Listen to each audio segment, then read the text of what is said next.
Good afternoon, everyone, from Nairobi.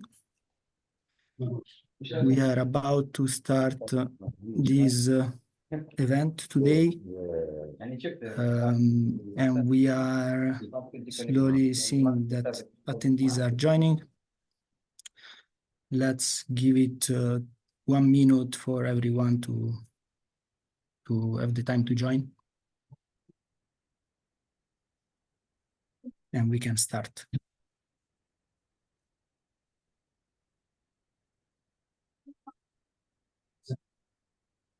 We have more or less around more than 200 enrolled participants today. So let's give it 2 minutes. شيماء بيحكوا لي على الرابط مش حاطين اسم البلدية. مش موجودين احنا مش موجودين يعني. لازم اسم. في مشكلة.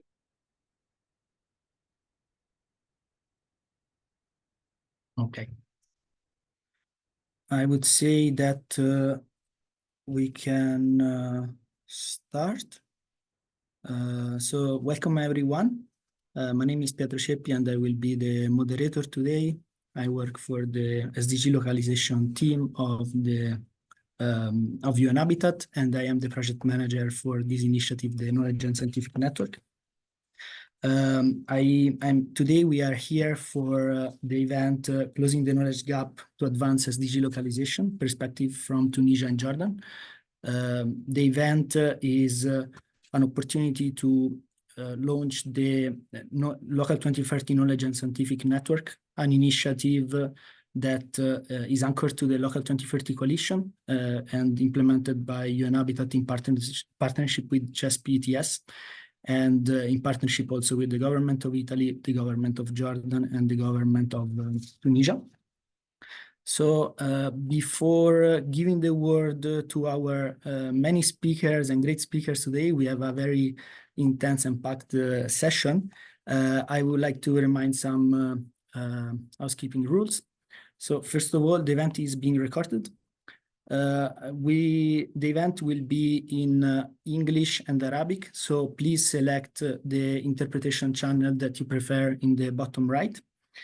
The speakers have the camera, of course, and microphone, while the attendees don't have this option. But if you would like to intervene, you can either raise your hand or leave in the Q&A or in the chat a question or comment that we will address. And the comments can also be in French. Our colleagues from the Tunisian office will address the French comments and questions. And last but not least, I would like to ask our speakers today to please be mindful of time, since we would like to give the opportunity to everyone to, of course, speak and have the time to intervene properly. So I think without further ado, we can start the session with Rafael Kutz, the director of the Global Solution Division at UN Habitat, for the opening statements. Over to you, Raf. Thank you. Thank you. Thank you very much, Pietro. Can you hear me?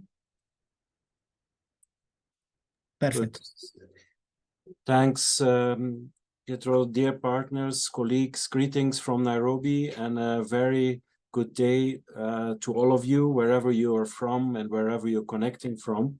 And I would like to, first of all, take this opportunity to greet and thank the Italian, Jordanian, and Tunisian governments that are joining us today for engaging into this exciting initiative. And we are really proud to call you our partners. I would like also to take a moment to thank the speakers and the participants who will be joining us today in this inaugural event of the Local 2030 Knowledge and Scientific Network, closing the knowledge policy gap to advance SDG localization.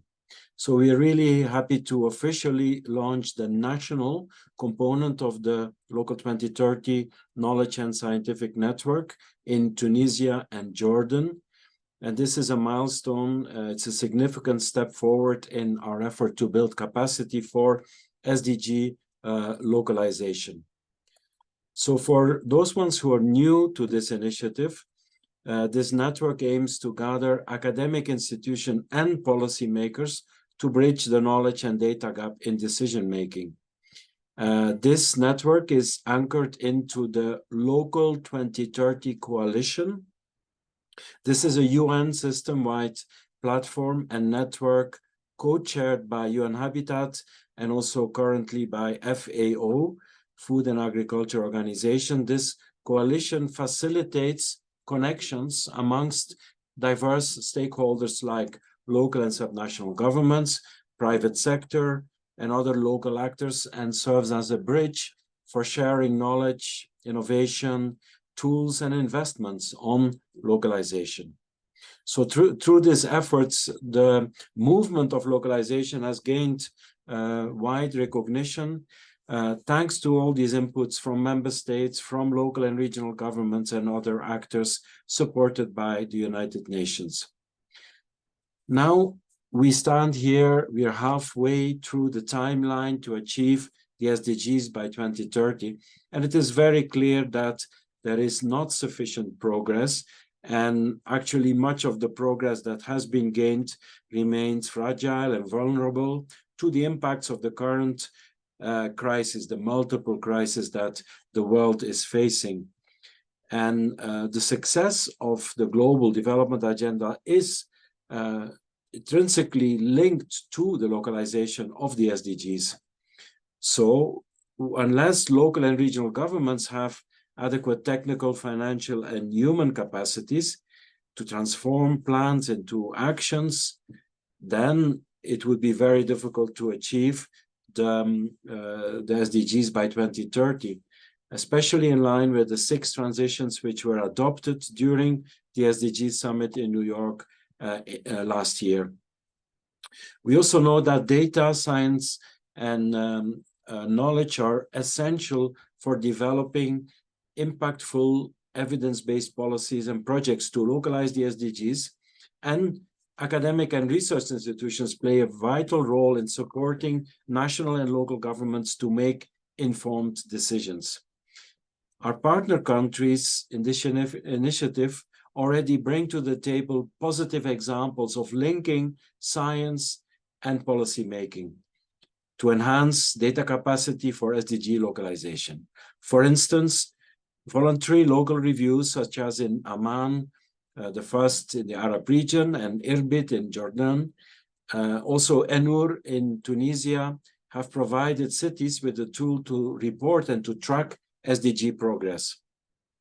And also research in partnership with multiple universities in Irbit, Aqaba, Kerkena, and Sus has focused on specific SDGs to gain insight into each specific context. For instance, SDG 14 on life below water in Aqaba. So this is where the network on knowledge and science comes in. This initiative aims to engage new and existing researchers and academic institutions, particularly young researchers and PhD students, to align their research with the priorities that are set by local stakeholders and to integrate scientific knowledge into policy processes. This alignment is critical to ensure that policies are not informed by global standards only, but also adaptable to local needs and context. Scientific culture and knowledge are also vital ingredients for effective political action aimed at strengthening sustainable development processes. I'm very confident that the network will establish successful collaboration with our partner governments in Jordan and Tunisia, and it will support the development of good knowledge and policies in collaboration with the cities and the universities. In closing, I would like to remind you that the second Local 2030 Knowledge and Scientific Network event to kickstart the network at a global level is planned to take place on July the 18th, concurrently with a high-level political forum in New York. And this will further enhance our efforts to integrate knowledge and policy for SDG localization on a global scale. Last but not least, allow me please to take a moment to extend my thanks to the team here in Nairobi who have been tirelessly working together with the UN Habitat offices in Tunisia and Jordan over the past months to bring us to this important day. So thank you again, and I wish you all the very best in your discussions today, and we are looking forward to continuing this important work with all of you. Thank you. Thank you so much, Raf, for this introduction. It's very important how you reminded about the necessity to increase the capacity of local governments to work towards the localization and implementation of the SDGs, and especially the importance of data and knowledge in policymaking at the local level and also at the national level. Thank you. So to our next speaker, we should connect with Mr. Luigi Diodati from the Ministry of Foreign Affairs of Italy, but I see he is not connected. Yes, yet. you can listen to me. You can hear. We can listen to you. Okay, yes. perfect. Probably yes. the audio, the video. I don't know if it works, but I'm trying. I don't know if you can see me, but I can speak. Okay, yes, we can hear you. That's great. Thank you. Yeah, Consular Luigi Diodati, Chief of Office at the General Directorate for Development Cooperation of the Ministry of Foreign Affairs and International Cooperation of Italy. Please, over to you for Italy's statements. Thank you. Yes, thank you very much. Thank you for inviting me, and thank you in particular to Professor Zuppi for having organized all of this, even if I connected with some difficulties, but at the end I made it. I see that I had two questions which I had to answer. First of all, one is the importance for Italy of the importance for Italian development cooperation policy of relationship with public and the private sector, including autonomous regions and provinces. I have to say that today there is this multi-stakeholder approach. We have seen it even for projects concerning the special development goals. As a matter of fact, the Italian development cooperation gives a great importance to this multi-stakeholder approach. And the evidence of this is my presence here, because I am the chief of a new office that has been called, not with much fantasy, it has been called Office Number 6, which is the GCS, the Italian Development Cooperation Department, Office Number 6. What does the Office Number 6? It is a new office that has been created precisely to keep in touch with the ONGs, with the local authorities, regional and local authorities, with the other ministries, basically with the no-profit sector, even if when we launch a project, we recognize the importance of also of the profit sector, because of course companies have the money to support our project. But in the case of the SDGs, it's clear that we cannot do without a multi-stakeholder approach, because the team is very wide, and that's why our Director General decided to create this new office. We are still organizing it because it's new in the real sense, and so we are trying to organize and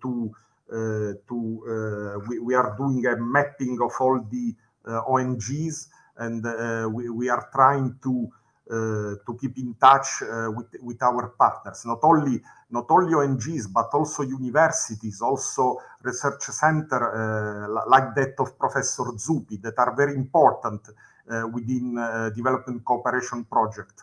And that's why Professor Zuppi can be sure that I will contact him. He will not escape. So even if now he's at a certain distance.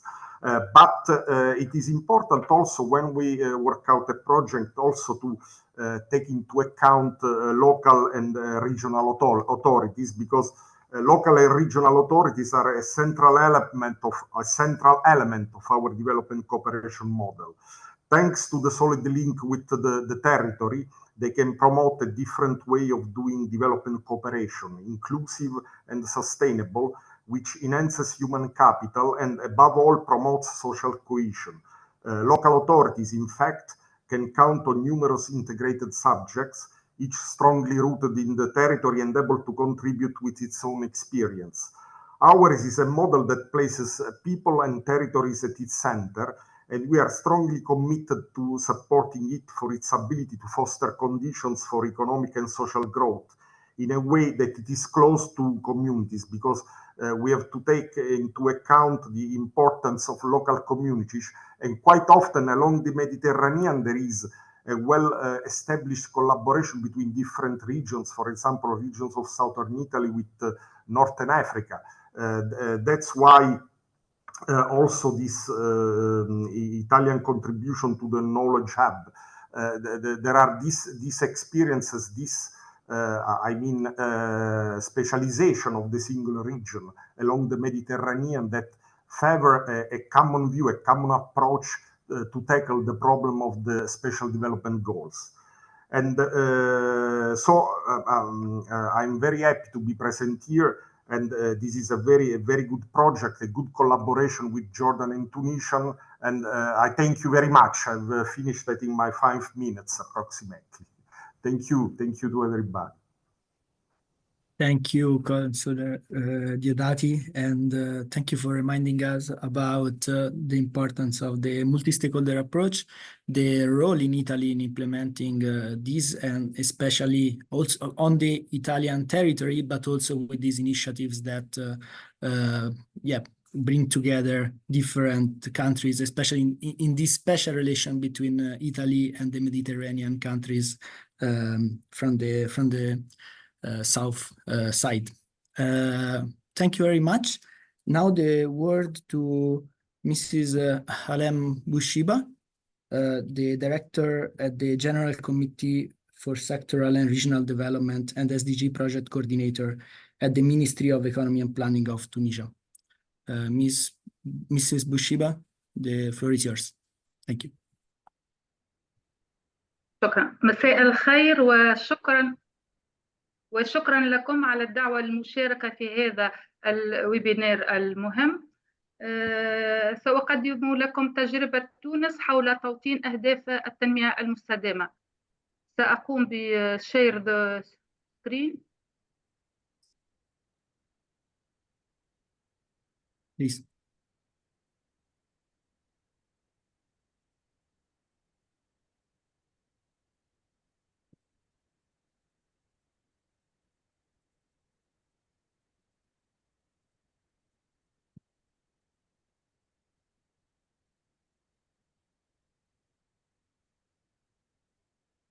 أبحث عن الفيشير. There is a share button. Yes, button. but I'm looking for the how to share it. I don't. Maybe colleagues from UNHabitat, can you support?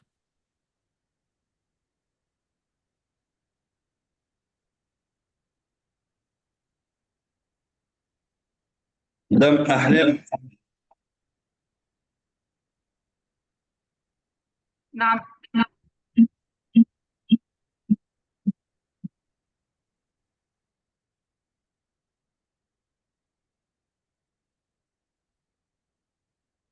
هل يمكن لكم مكتب في نبيتا؟ ربما لا أعرف لماذا لم أستطع.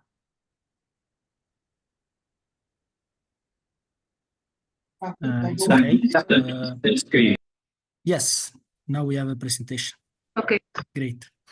Thank you. maybe put it at full screen and we can start. Thank you. شكرا لكم. سيتضمن العرض 3 نقاط. النقطة الأولى حول توطين أهداف التنمية المستدامة، ثم بوابة تونس لأهداف التنمية المستدامة، ثم بعض عرض مبادرة لتوطين أهداف التنمية المستدامة. Next please.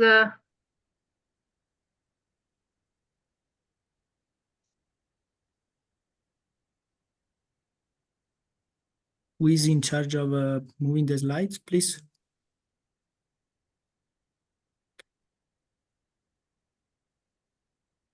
Next.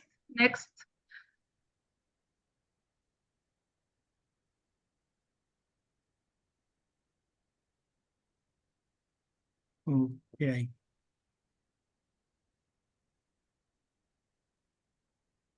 Yes. إذن إن توطين أهداف التنمية المستدامة هو مسار شامل ولا يمكن فصله عن المسار التنموي بصفة عامة. ولقد تم إعداد مخطط التنمية 2016-2020 بالتزامن مع بلورة أهداف التنمية المستدامة، وتم إدراج حوالي 80% من غايات أهداف التنمية المستدامة ضمنه. وفي إطار انخراطها في الأجندة الأممية 2030 أعدت تونس تقريرين وطنيين توعيين حول متابعة تنفيذ أهداف التنمية المستدامة، وذلك سنتي 2019 و 2021.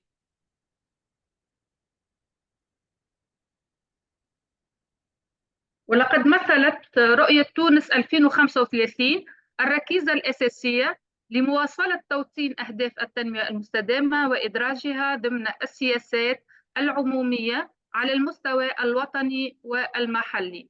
وتشمل رؤية تونس 6 محاور تم ربطها بأهداف التنمية المستدامة ليتسنى قيس مدى مساهمة السياسات والبرامج والمشاريع في تحقيق أهداف التنمية المستدامة.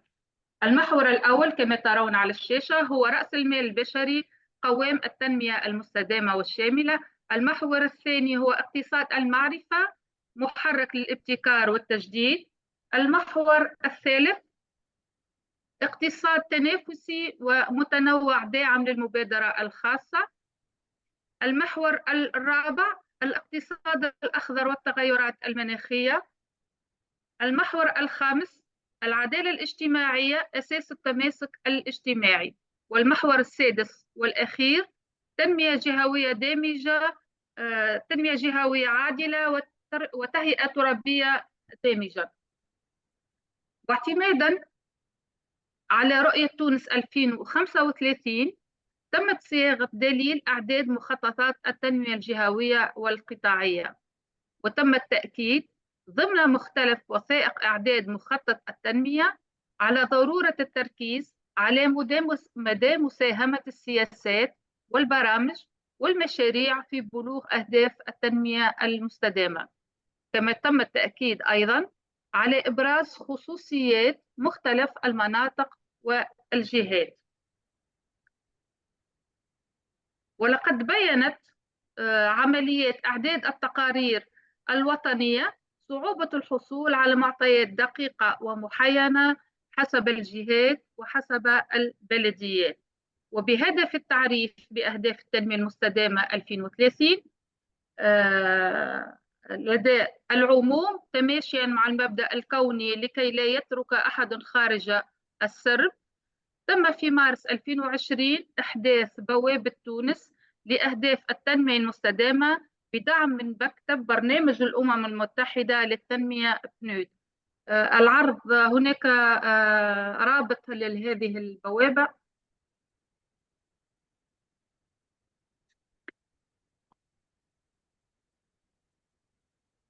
وتمكن هذه البوابة من توفير معطيات ومؤشرات محينة لمتابعة تنفيذ أهداف التنمية المستدامة وتوفير وكما توفر منصة للحوار ولتبادل المعلومات عن التظاهرات الوطنية والدولية في المجال.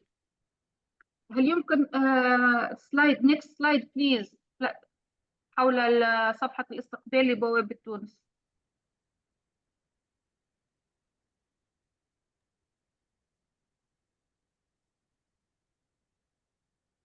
يس.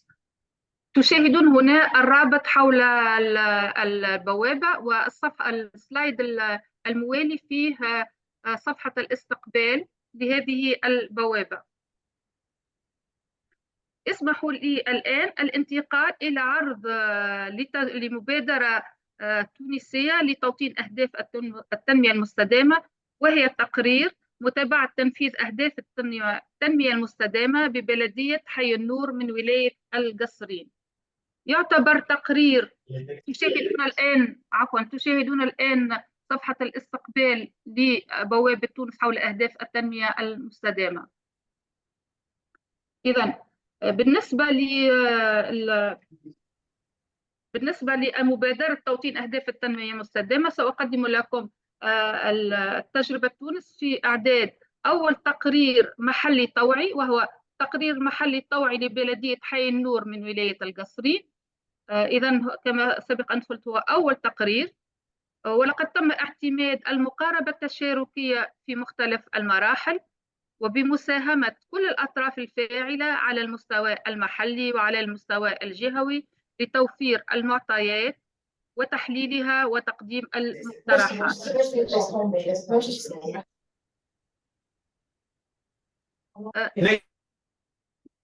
ما تسمعوش فيها؟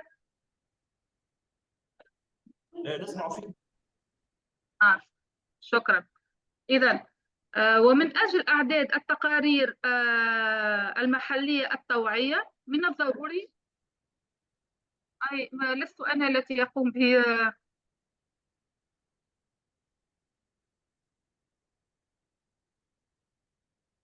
التالي. سلايد next please. نعم هذا هو. إذن من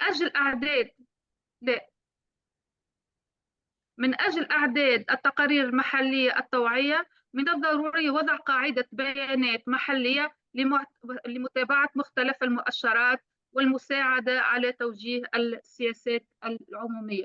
شكرا لكم على الانتباه. شكرا لكم. Thank you, Mrs. Bushiba, and for especially reminding us how Tunisia is already working in his vision 2035 already with the SDGs, and relating his actions to the Sustainable Development Goals, and also in the work with the municipalities, like in the example of Ain Nur. Thank you very much. And now I will leave the floor to Ms. Rasha Dabouri, Head of the SDG unit at the Ministry of Planning and International Cooperation of Jordan. The floor is yours, Ms. Dabouri. Thank you so much. أول شيء حابة If I may say, could you please switch on your camera if it's possible? Yes, sure. It's working now? It's working? It's working now? No, but if not possible, it's also okay. No, I shared it before. Right now, we cannot see you. Okay, always technical problem happened last minute. Yes, it's okay. Now we can see you. Perfect. Thank you. Thank you so much. So, أول شيء حابة أرحب فيكم جميعا من الأردن، وأشكر الحكومة الإيطالية على دعمها لمشروع الشبكة المعرفية والعلمية للتحالف المحلي 2030. حابة أشكر برنامج UN Habitat رئيس الأمانة العامة لتحالف الأمم المتحدة المحلي، وأرحب بزملائي الباناليست جميعا وجميع الحاضرين من وين ما كانوا. كمان حابة أهني أنفسنا اليوم على إطلاق مشروع الشبكة المعرفية والعلمية للتحالف المحلي 2030، اللي اليوم عم نجتمع عشانه بشراكة فاعلة مع مدرسة الدكتوراه الدولية حول شبكة أهداف التنمية المستدامة، وربط المعرفة والبحث بالسياسات وصنع القرارات على المستوى المحلي. وهذا اليوم إحنا كحكومة عم نطمح له، إنه بنطمح دائما أبحاث وسياسات تساعدنا بصناعة قراراتنا.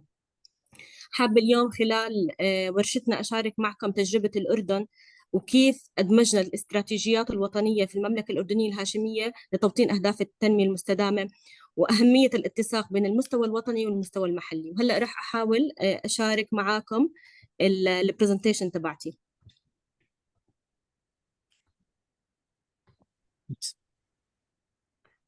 Tell me.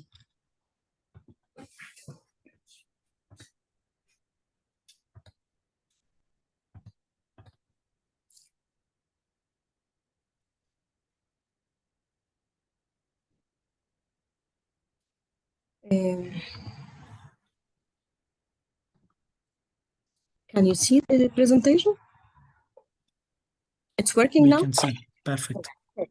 Perfect. You can أول put شيء it in slide Yes. presentation, Yes. maybe in the full screen. أول شيء حابة أحكي إنه Yes. اليوم ما بنقدر نحقق تنمية محلية حضرية دون مشاركة جميع أصحاب المصلحة المعنيين بأهداف التنمية المستدامة والأجندة الحضرية الجديدة. 65% من أهداف التنمية المستدامة والبالغ عدد غاياتها 169 غاية ما بنقدر نحققها اليوم بدون الحكومات المحلية وإضفاء الطابع المحلي على أهداف التنمية المستدامة. وعشان نعزز حواراتنا وسياساتنا الوطنية بالأردن حابة أحكي عن تجربتنا اليوم. جلالة سيدنا الملك عبد الله الحسين المعظم حفظه الله ورعاه حضر الاجتماع اللي تبنى فيه قادة العالم أجندة التنمية المستدامة، والتزمنا بتنفيذ أجندة التنمية المستدامة وجميع غاياتها ومؤشراتها من مبدأ leaving no one behind. شكلنا بالأردن لجنة وطنية عليا برأسها وزير التخطيط والتعاون الدولي ونائب عنه وزير البيئة، وهاي اللجنة فيها 41 عضو هم أمنا العامين للوزارات والحكومات الموجودة عندنا وجميع الهيئات المدنية والقطاع الخاص. عم نحضر اجتماعات دورية عشان نشوف شو البروجرس على تنفيذ أجندة التنمية المستدامة. أطلقنا عملية البدء بتنفيذ أجندة التنمية المستدامة ب 2017 وقدمنا أول تقرير توعي محلي بمشاركة الحكومة والقطاع الخاص ومؤسسات المجتمع المدني وأكيد ممثلين عن المرأة والشباب، وحددنا الأهداف والغايات والمؤشرات اللي بتناسبنا من أجندة التنمية المستدامة وطنياً. وأطلقنا التقرير التوعي الوطني الثاني ب 2022، وكان معنا كانت تجربة الأردن مميزة على مستوى العالم كامل، لأنه كنا أول دولة بنقدم تقريرنا الطوعي المحلي وتقريرنا الطوعي الوطني بنفس الوقت. ولما اشتغلنا التقريرين كانوا معنا جماعة التقرير الطوعي المحلي لتنفيذ هذول التقريرين، وكانت تجربة الأردن مميزة بالمنتدى العربي المنتدى السياسي رفيع المستوى.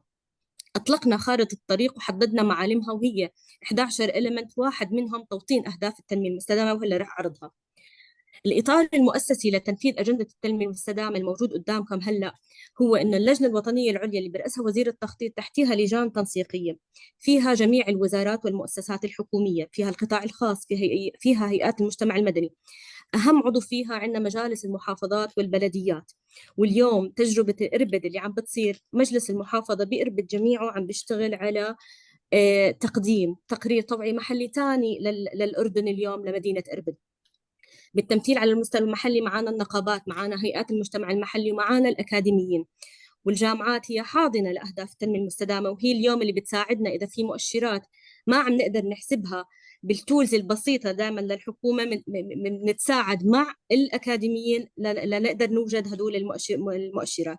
طبعا دور المجالس المحافظات هي بتساعدنا على توطين أهداف التنمية المستدامة، وعندنا كتير مبادرات مع مشروع اليو هابيتات لتوطين أهداف التنمية المستدامة.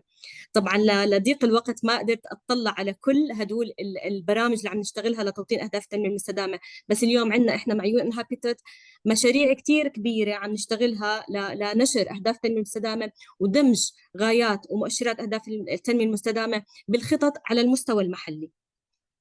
طبعا عندنا كل هدف من أهداف التنمية المستدامة في جهة مسؤولة عنه، الهدف 11 وهو أكثر هدف معني بتنفيذ وتوطين أهداف التنمية المستدامة على المستوى المحلي، ترأسه وزارة التنمية المحلية، وهي عندنا كتير جهات وطنية مشاركة لتنفيذ هذا الهدف، من ضمنها جميع المجالس البلدية واللامركزية الموجودة في المحافظات اليوم بالأردن. طبعا عندنا دائرة الإحصاءات العامة هي الجوهر المسؤولة عن توفير البيانات المطلوبة وربط التمويل بالتنمية. وأنشأنا زي تجربة تونس أنشأنا بوابة اسمها بوابة الأردن للتنمية بترصد وبتتابع أداء المؤشرات. واليوم حطينا مستهدفات لتنفيذ أجندة التنمية المستدامة، مستهدفات 24 و27 و30، وعم نعمل بروجرس وفولو أب على تنفيذ هدول المؤشرات.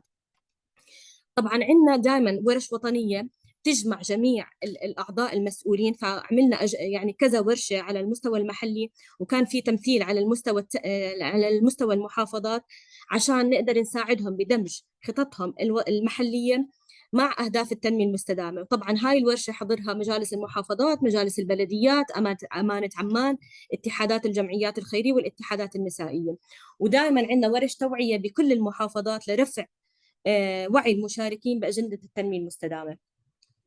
آخر إشي بدي أحكي عن موائمة خططنا الوطنية والاستراتيجيات. طبعا إحنا يعني ما في خلاف إنه اليوم نحن بالعقد يعني بنص المدة لتنفيذ أجندة التنمية المستدامة، وكلنا صارت عندنا مشاكل بكورونا والأحداث العالمية اللي عم بتصير أثرت كثير على تنفيذ أجندة التنمية المستدامة في الأردن. أطلقنا برنامج إصلاح سياسي وإداري واقتصادي لتنفيذ خططنا الوطنية، وفي الخطة أطلقنا خطة بعام 2023 اسمها رؤية التحديث الاقتصادي، شملت جميع القطاعات بالمملكة.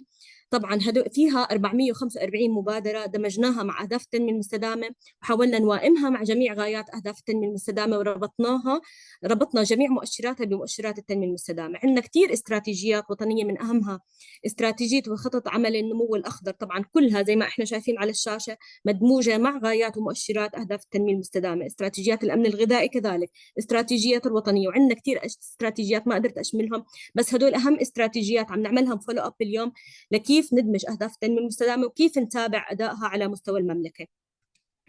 طبعا هون عندنا القطاعات اللي على اليمين، القطاعات الوطنية اللي عم نشتغل عليها: تشريع وعدل، سياحة، بهمنا قطاع التنمية المحلية واللامركزية، وكيف عم بتقاطع هذا القطاع مع أهداف التنمية المستدامة. التنمية المحلية أكيد هي كروس كاتنج مع جميع أهداف التنمية المستدامة، بس اليوم عم نركز على الهدف الأول والرابع والسادس والعاشر و11 و15 و17.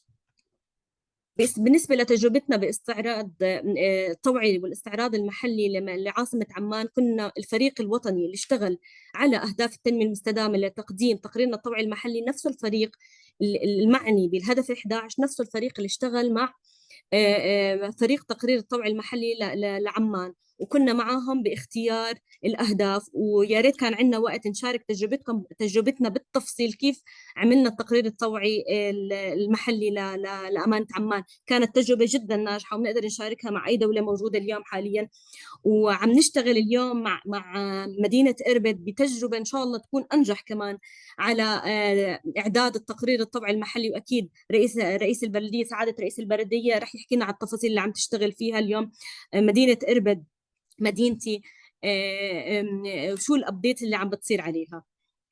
تقدمنا المحرز بالنسبة للمؤشرات، اليوم عندنا 62% من مؤشرات أهداف التنمية المستدامة أجرينا تحليل عليها، وهذا رقم بالنسبة على المستوى الوطني والعالمي رقم كتير ممتاز، إنه اليوم عندنا 62% من مؤشرات أهداف التنمية المستدامة available موجودة على منصة بوابة الأردن للتنمية. حققنا تقدم واضح في المؤشرات، في مؤشرات أهداف الهدف الأول والثاني والرابع والسادس والتاسع. طبعا أنا ما راح أفوت بالتفاصيل، بس كلها موجودة على منصة أهداف التنمية المستدامة الموجودة على دائرة الإحصاءات العامة. آخر إشي هاي خارطة الطريق اللي عم نشتغل عليها، 11 إلمنت، لكل إلمنت في خطة عمل واضحة ومنتابعها بشكل شهري على التنمية المستدامة. واحدة من الإلمنت إطفاء الطابع المحلي على أهداف التنمية المستدامة. زينا زي أي دولة عندنا كتير تحديات لنشتغل للتنمية المستدامة.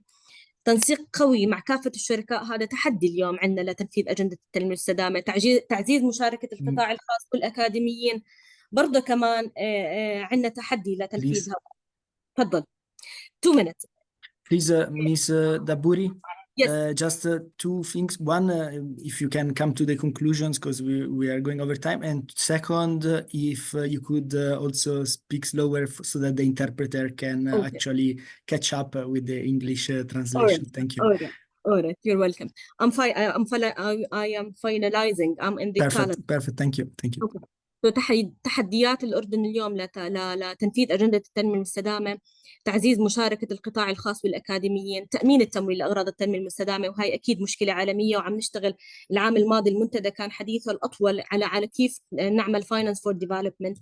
الأزمة السورية وعدد اللاجئين الموجود عندنا بالأردن برضو تحدي. عدم الاستقرار الإقليمي يؤثر على تحقيق السلام والأمن لتنفيذ أجندة التنمية المستدامة. وشكرا لكم وشكرا لتونس إنها شاركتنا تجربتها بتنفيذ أجندة التنمية المستدامة على المستوى المحلي. شكرا كثير. Thank you very much for the intervention. I will just pick some of the points. The role of universities as incubator of the SDGs in the country, which is very important. Jordan being the first country to launch both the VLR in connection to a VNR, voluntary local review and voluntary national review. So thank you very much. And all of this shows really the role of Jordan at the national level, and again, in collaboration with these municipalities in implementing the sustainable development goals. Thank you very much for the intervention, and we are looking forward to work together on this initiative. You're welcome, Petro. Thank you so much. Thank you. Well, now it is time for our scientific coordinator of the network, Marco Zuppi, to actually present finally the Local 2030 Knowledge and Scientific Network. Marco, over to you for this presentation. Thank you. Thank you, Chairman. And dear all, thank you very much for the informative speech, and for all the speakers, the input they will provide to the participants, as well as to the interpreter for their service. I'm going to share the screen, but there is now. Yes. Yeah, you should. Needs to, yeah. Ms. Daburi, could you please stop sharing your screen so that Marco can?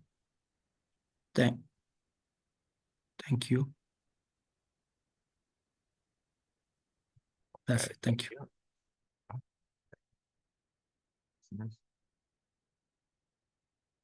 Okay, the full screen, right? You can watch? Not yet. What? Yes, now it is. Thank you, Marco. Okay, great. So I would like to run through some slides on this initiative, speaking about some of the points that you find referred to in the slides themselves. Having just a few minutes, I would like to share some points in a sort of schematic forms. First, what we heard, development is place-based development, and the gap in developing knowledge on SDGs implementation at the local level, connecting it with planning and decision-making processes remain a significant challenge, not only in Jordan and Tunisia, but in most countries all over the world.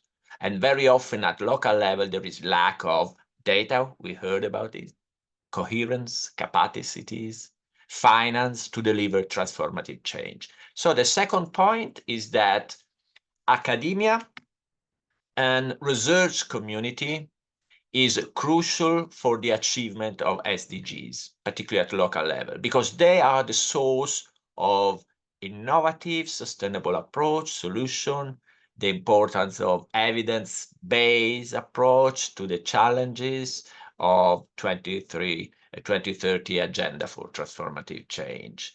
And we often hear that we need to give voice and trust to young people because they are the ones who will live in the future. Well, it is not about inventing bizarre things. There are already many young people, and there are many who are scientifically qualified.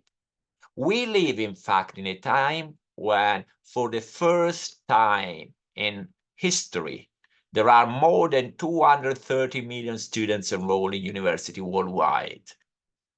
And this is why, to support the Local 2030 coalition, the Knowledge and Scientific Network was set up.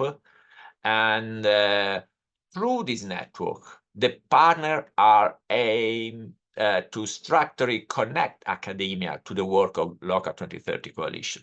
The mobilization of a worldwide research community, in particular around an interdisciplinary cluster of PhD students focused on SDGs localization all over the world, it can significantly inform and enrich global strategy. This influence, you can see from the slide, occurs through several key avenues by providing a steady stream of research data. This research community can support the international, national, and local mandate to be data-driven, evidence-based. Through training, capacity building and empowerment, because the process of collaboration and knowledge exchange inherently builds capacity among all the stakeholders, and we heard about the importance of multi-stakeholder approach. Third, by exploring local challenges and testing potential solutions in different contexts, a network can contribute a deep understanding of what I define as place-based variables that influence the success of SDGs localization effort. We should scale local solution, because when local innovation proves successful, the global network of researchers can play a crucial role in scaling this solution. So with diverse perspective for comprehensive strategies, because interdisciplinarity is essential. There are a multiplicity of perspectives on SDGs localization. And the knowledge and scientific network is dedicated to fostering collaborative efforts among global academic institutions, research centers, and individual researchers. All those who are engaged in both research and training activities focused on SDGs localization and are interested in sharing a commitment to exchanging ideas, experiences, successful or failure, lesson learned, with prioritized agenda topics. So the main goal is to increase the connection of the Local 2030 Coalition with the university think tank to building a global knowledge community. Through the network, we should activate 3 levels of processes. At the global level, an academic peer dialogue, interdisciplinary, integrated as the SDGs require. That's why we invite individuals who are conducting research, who teach, and young researchers who work from different disciplines and paradigms on issues related to SDGs localization to become member of the network for such an exchange and mutual learning at global level. But at the country level as well, this means consolidating a perhaps little structured network community of academicians, researchers in Jordan, in Tunisia, dealing with SDGs localization. And third, there is an experiment will take place in Jordan and Tunisia, which I'm going to explain in a moment. And it will also favor a strengthened dialogue between the 2 national communities of Jordan and Tunisia within the network. So we would like that the scientific community of researchers from Jordan and Tunisia to be particularly numerous in the network, which is global, given the fact that in Jordan and Tunisia we will carry out an innovative experiment. And we think that there are, as you can read from the slide, many benefits to joining the network. And for those interested, on the right side of the slide, opportunities to contribute, actively contribute. And the network is also launching in both the country and innovation that we consider relevant, based on the experience gained over the last 10 years by a network of around 40 PhD programs in 30 countries in Africa, Latin America, the Caribbean, and Asia. We have set up a joint PhD training cluster on methodologies for evaluating the impact of public policies. Here, what we want to do is to launch a PhD cluster on SDGs localization with a correlated training program, the first of its kind on SDGs localization, and link to it a capacity building component through local labs with the PhD student involved with their research activities. In addition, we want to actively engage a small group of PhD students, possibly balanced by gender and disciplines, who are interested in being part of this initiative. With a limited number of 6 scholarships per country, 6 in Jordan and 6 in Tunisia, we are going to launch the call for application, which will be published soon.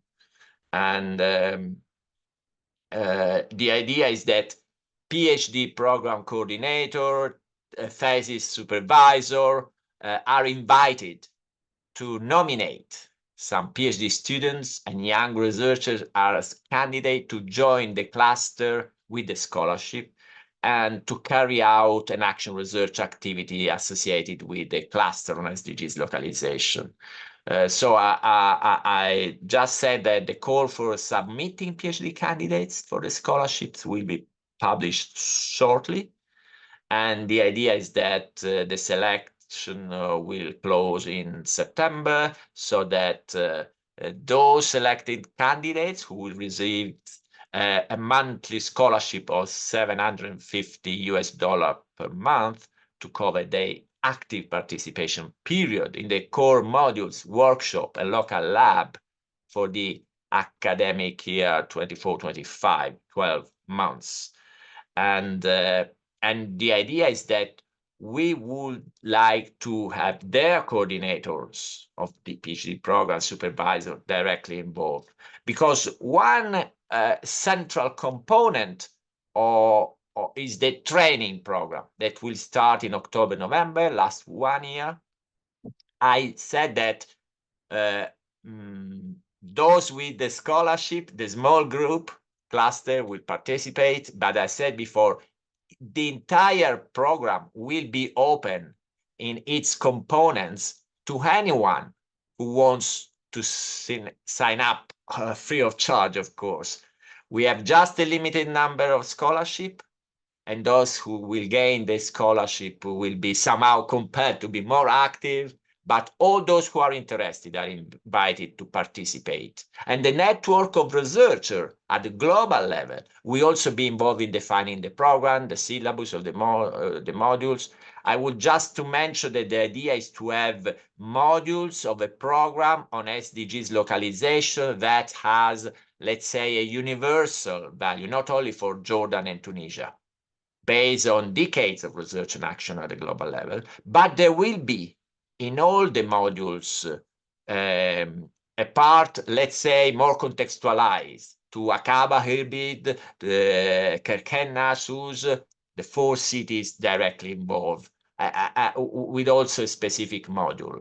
So the true webinars in English, combining always both the clusters of young researchers from Jordan and Tunisia. There will be a series of modules, and each module in the mid of the slide will have a public international event of discussion that is on the top side, with the, let's say, the outside world, involving the triangulation between scholars, but also policymakers, practitioners from all over the world on the specific topic of interest correlated to the academic module, to exchange experiences, to talk about this. And bottom side, the local labs, Aqaba, Irbid, Kerkenna, and Sousse will be, let's say, in permanent dialogue with the network and with the activities,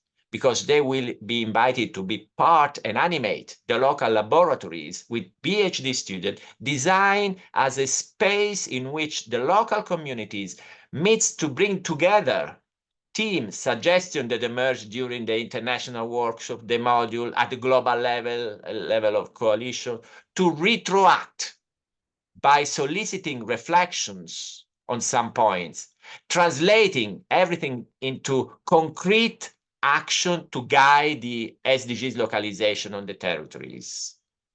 And the researcher community will thus be able to support in an active way through research and action, and the PhD students are expected to be actively engaged on this. You see here 3 products expected from them. Just to summarize, what we expect through the network is to have first a training program of excellence, unique on the international scene, multidisciplinary, combining Jordanian and Tunisian PhD students, but inviting from all over the world their peers on SDGs localization. We expect at the end of the program to have some young researcher who will be defined as sort of SDGs localization ambassadors by virtue of the opportunities, what they learn, what they discuss. We hope to increase links within the international academic community from different disciplines related to SDGs localization. We aim to provide a valuable scientific support to the global coalition.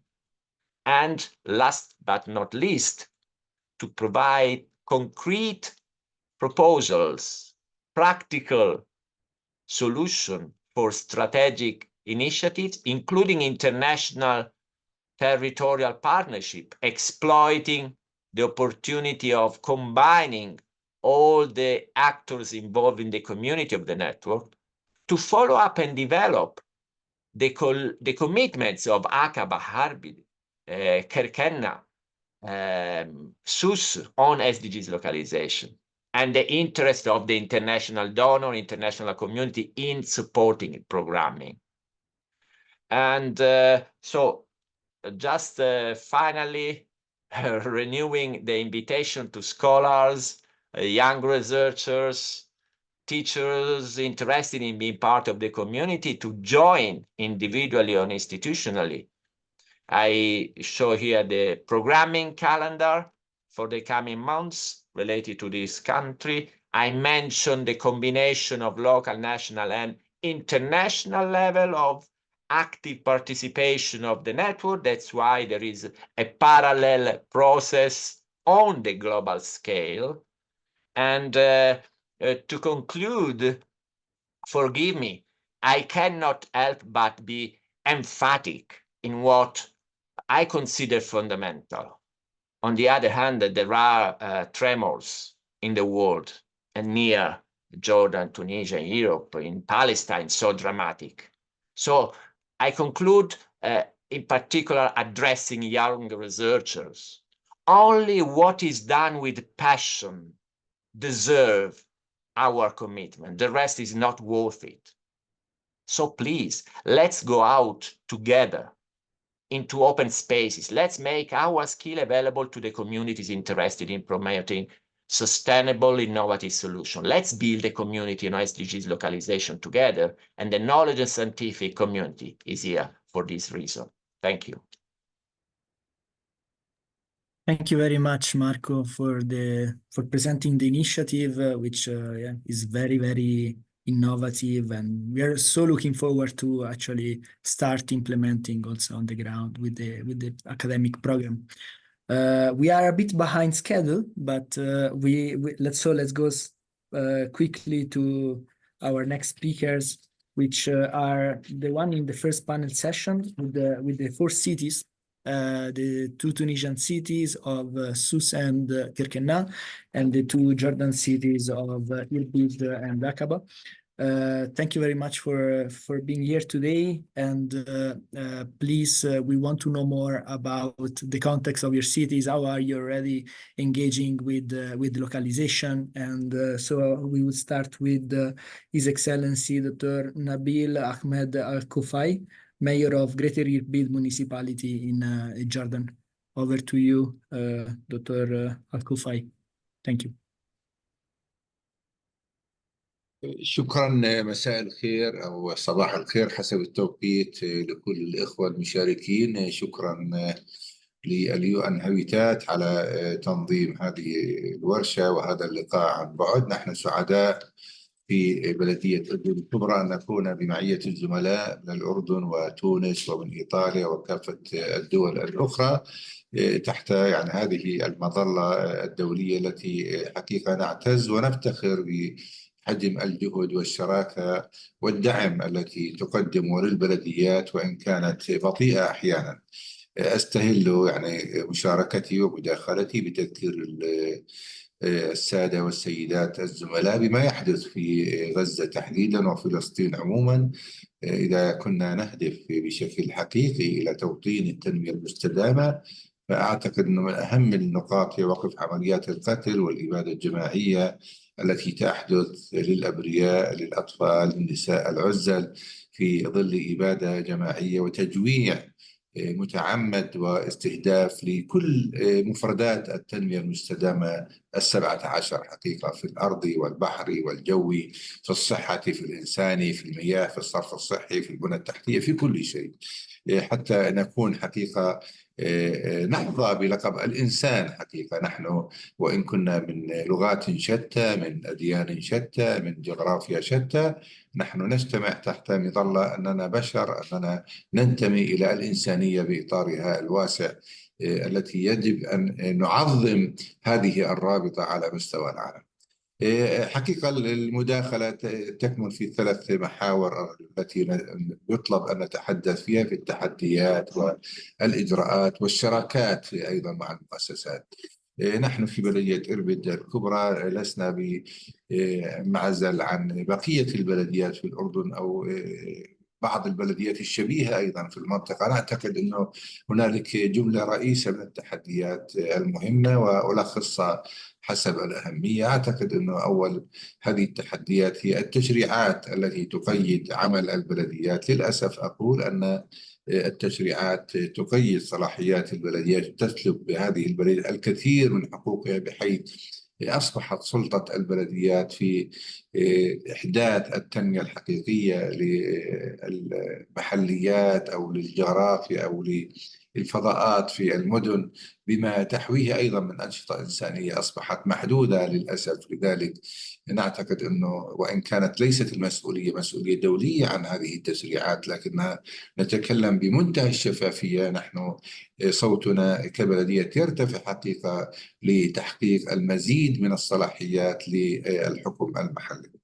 النقطة الثانية هي الخلل بين كفتي الميزان، بين المسؤوليات والواجبات والموارد من جهة، وأيضا هذه السلطة التي تملكها البلدية وقدرتها أيضا على التحصيل. نعتقد أن واجبات البلديات لا زالت أكثر بكثير جدا من مسؤوليات تجاه تحقيق أهداف التنمية المستدامة، سواء كانت جزئية أو كلية حقيقة. وهذا أيضا يحتاج إلى إعادة النظر في التشريعات وإعادة الاحترام للمخرجات الشعبية من خلال التي تأتي من خلال الانتخابات، وهي أكثر تعبير ديمقراطي عن حياة الناس على الأقل هنا في الأردن.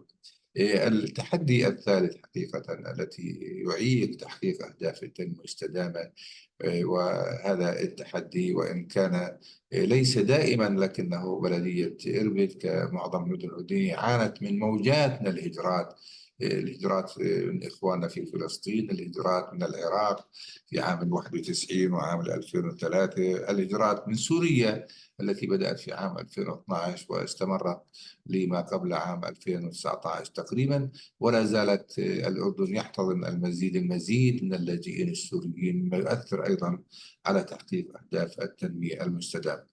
التحدي الرابع أعتقد أن هنالك ثقافة التنمية المستدامة وقيام البلديات بهذا الدور التنموي كانت ثقافة ضعيفة، ونحن في بلدية إربد ربما نكون من أوائل البلديات التي أولت البلدية دورا جديدا بالإضافة للدور التقليدي المتعارف عليه، وهو البنى التحتية وتنظيم علاقات الناس في الأسواق في التراخيص. هي أضافت الدور التنموي للبلدية نتحدث عنه لاحقا، لكن حقيقة هذا أحد تحديات عدم إدراك البلديات نتيجة ربما التسريعات ونتيجة قلة الإمكانات ونتيجة عدم وجود ثقافة أيضا متراكمة حتى تنمو هذا الأمر. التحدي الخامس أعتقد أنه لا زال هنالك مشكلة في القدرات أيضا building capacity في كثير من البلديات. أنا أتحدث عن بلدية كبرى مثل إربد وهي أكبر بلدية بعد العاصمة عمان، لكن في عموم البلديات أعتقد هنالك نقص في القدرات التي تستطيع أن تحيط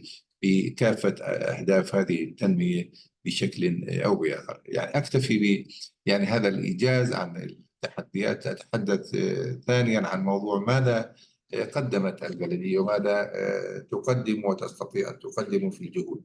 أول هذه النقاط أعتقد أنه بدأت من الرؤية والخطة. وضعنا خطة استراتيجية لعام 2024-2027 ونصت هذه الخطة على إحداث تنمية حقيقي، بحيث أن الرؤية والرسالة كانتا واضحتين والقيم أيضا كانت واضحة. أن بلدية إربد نصت رؤيته على مدينة خضراء ذكية جاذبة للاستثمار تحقق السعادة للإنسان. أعتقد أن هذه النتيجة في هذه الرؤية تحقيق السعادة للإنسان، رؤية متقدمة تصب بشكل مباشر في تحقيق أهداف التنمية المستدامة. العناصر لم تكن 17 فهي أكثر هذه العناصر، وتضمنت أيضا الرسالة بهذا الاتجاه وحتى القيم التي تحكم عمل المؤسسة أو التي Dr. Nabil, if you نعم. could please get to the conclusions because the time is running. I'm sorry, apologies. Thank you.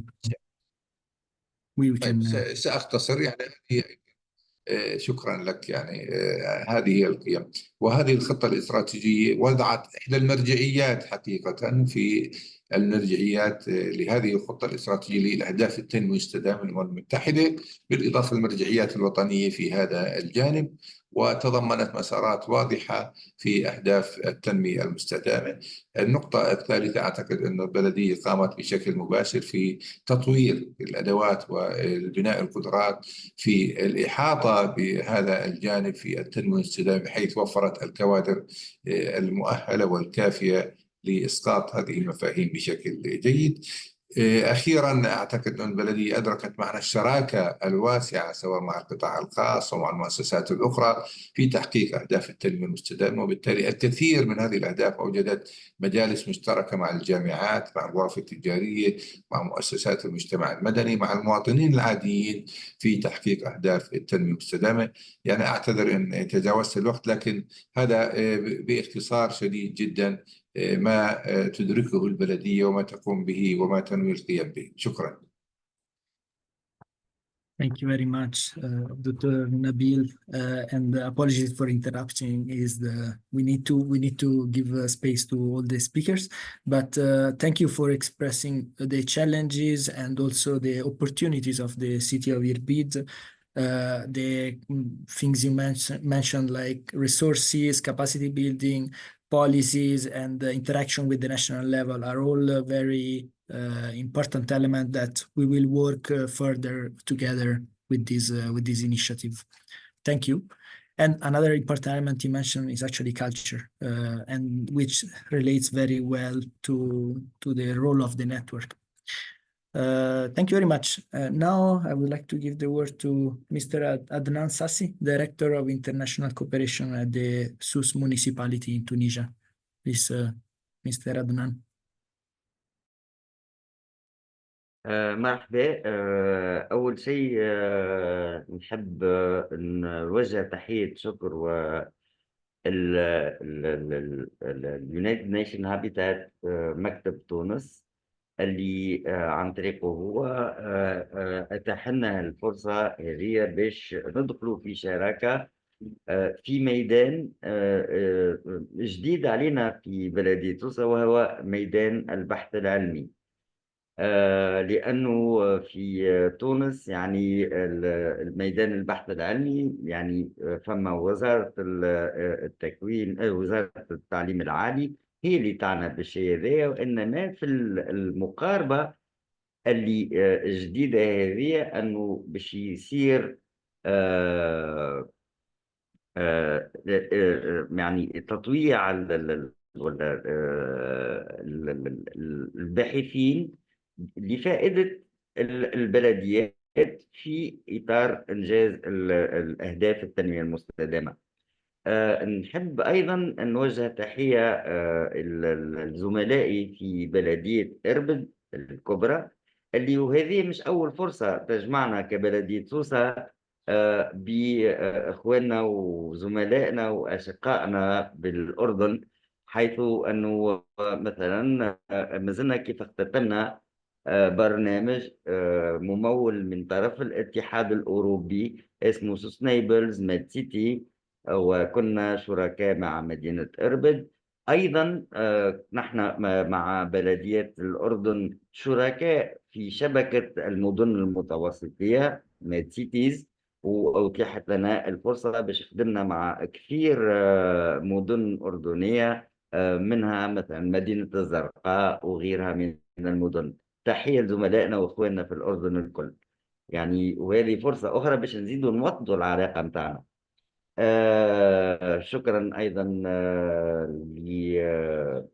لإيطاليا اللي هل الفرصة أيضا لتقريب وجهات النظر ما بين ضفتي البحر الأبيض المتوسط وقدرنا. يعني البحر الأبيض المتوسط هو يعني حوض يعني مسكر، يعني قدرنا يعني ما عادش فما في رؤيتي وفي قراءتي مش ضفة شمال البحر الأبيض المتوسط أو جنوبه، إنما نحكي على البحر الأبيض المتوسط.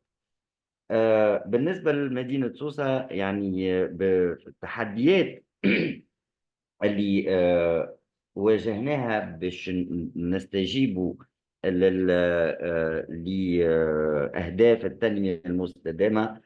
ومانيش باش نضيف حاجة كبيرة على الشيء اللي قالته صديقتنا أحلام بوشيبة ممثلة وزارة التخطيط، لأنه نحن انخرطنا كبلدية سوسة كمحلية، انخرطنا في الرؤية الوطنية.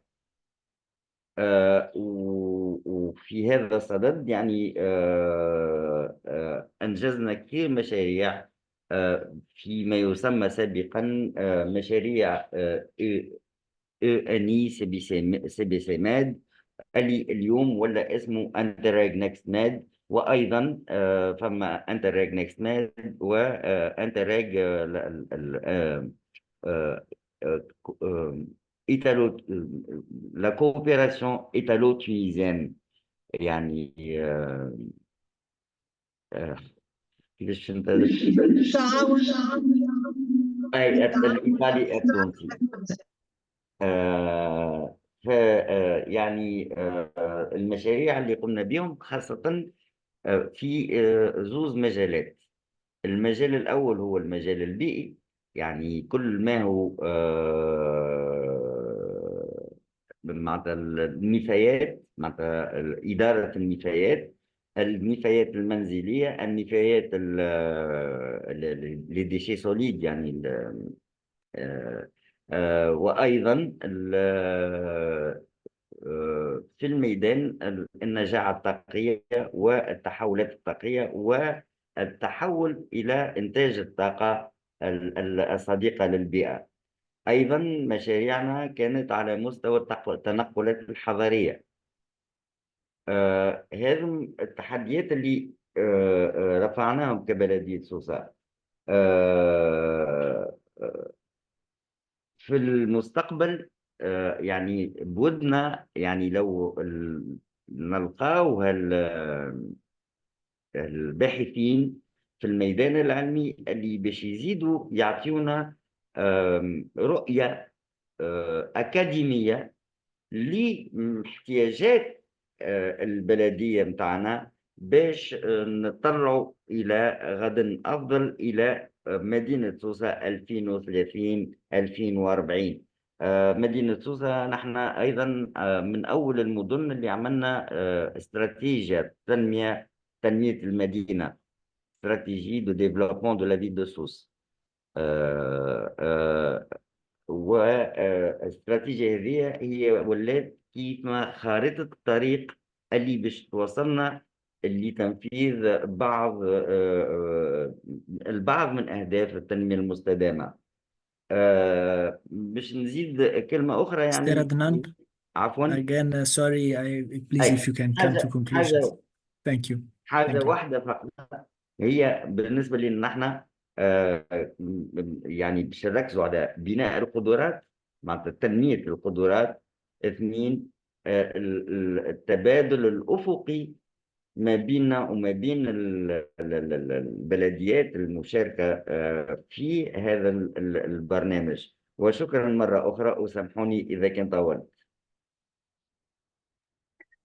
No problem at all, and thank you very much.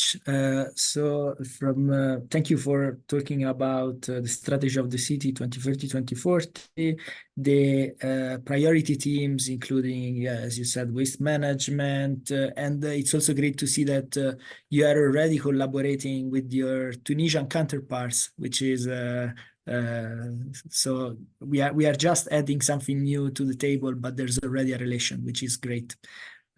Thank you. Now I would like to give the word to His Excellency Dr. Ayman Suleiman, the Commissioner for Environment for Aqaba Special Economic Zone Authority in Jordan. Over to you, Dr. Suleiman. Yeah, good afternoon, everybody. Allow me first to thank the organizers, the colleagues in Nairobi office and the colleagues in Jordan office for giving me and Jordan the opportunity to be part of this program.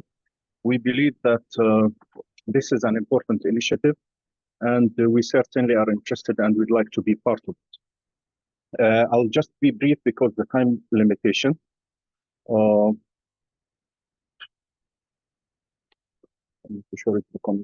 Can you hear me well? Yes, we can hear you. Yeah. I'll just shed light on ASIZA, which is the Aqaba Special Economic Zone Authority, and the zone, Aqaba Special Economic Zone. We are at the northern tip of Gulf of Aqaba, the Red Sea, and the authority is autonomous, and it is a decentralized unit with a full regulatory authority from the central. We are interested in this initiative because of two important reasons. One of them is that in 2020, we declared the Aqaba Marine Reserve, which actually comprises of almost 30% of Jordan's shorelines. We have only 27 kilometers, 7 kilometers of which has been declared as a marine reserve. And we have a very, maybe I can call it international initiative, international, regional, and local initiative. We are establishing what we call the Aqaba Science Hub, which will be comprising an aquarium for Aqaba and a research center. The research center aims to be available for the researchers from all over the world. We'll provide the lab facilities, and we'll provide the accommodation, and we will call international researchers and students to come to Aqaba to utilize the marine ecosystem at the Gulf of Aqaba, which is known to be unique in many aspects. And we have set some objectives and priority areas for the research to be in the pharmaceutical and the medical treatment research areas. We aim at establishing a genetic bank for the corals, as the corals in Aqaba are known to be resistant for the climate change. We'd like the researchers to explore this and to make use of this as a rehabilitation program, maybe a rehabilitation program for the coral bleaching all over the world. And we'd like researchers to work on the corals utilization in terms of replacing the bones and in terms of using the soft corals in the cancer treatment.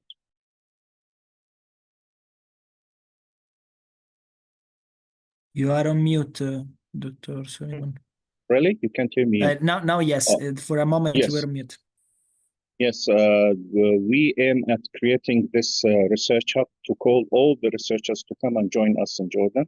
And with this initiatives, we have many partners who work with us, the UNDP, UN, the European Union through Green Fund, USAID, and we are in the process of starting the construction, which will be concluded in 2 years' time. So that's why we've just initiated a call for partnership for this important project. And we are open to put all the efforts to be involved in many international research programs, especially the one that we are talking about today, the initiative, which is the knowledge initiative. And we will contribute in 2 components, actually. One of them is the SDG 14, and the other is the smart city, as we put those 2 as part of our new strategy in the zone, which has been declared last month. It will be until 2040, 2028, and we have put sustainability as one of the main cores that we are working on. So we'd like to put all the effort and all the collaboration programs and coordination programs with the international community to put Aqaba on the radar for research and to be available for climate research areas. And I'll just be frank here that we are open for ideas and partnership, whether it is on a local or regional and international level. With this, I conclude my intervention because of the time limitations. Thank you. Thank you very much, Dr. Suleiman, and thank you for explaining us about the special situation of Aqaba and morphologically as the city on the sea. I think your colleagues from the city of Kirkena maybe would be a good interlocutor for this project, as they are actually an island, and they probably also work on similar themes. So let's hear now from Kirkena colleagues. Over to you. Thank you. Thanks. السلام عليكم.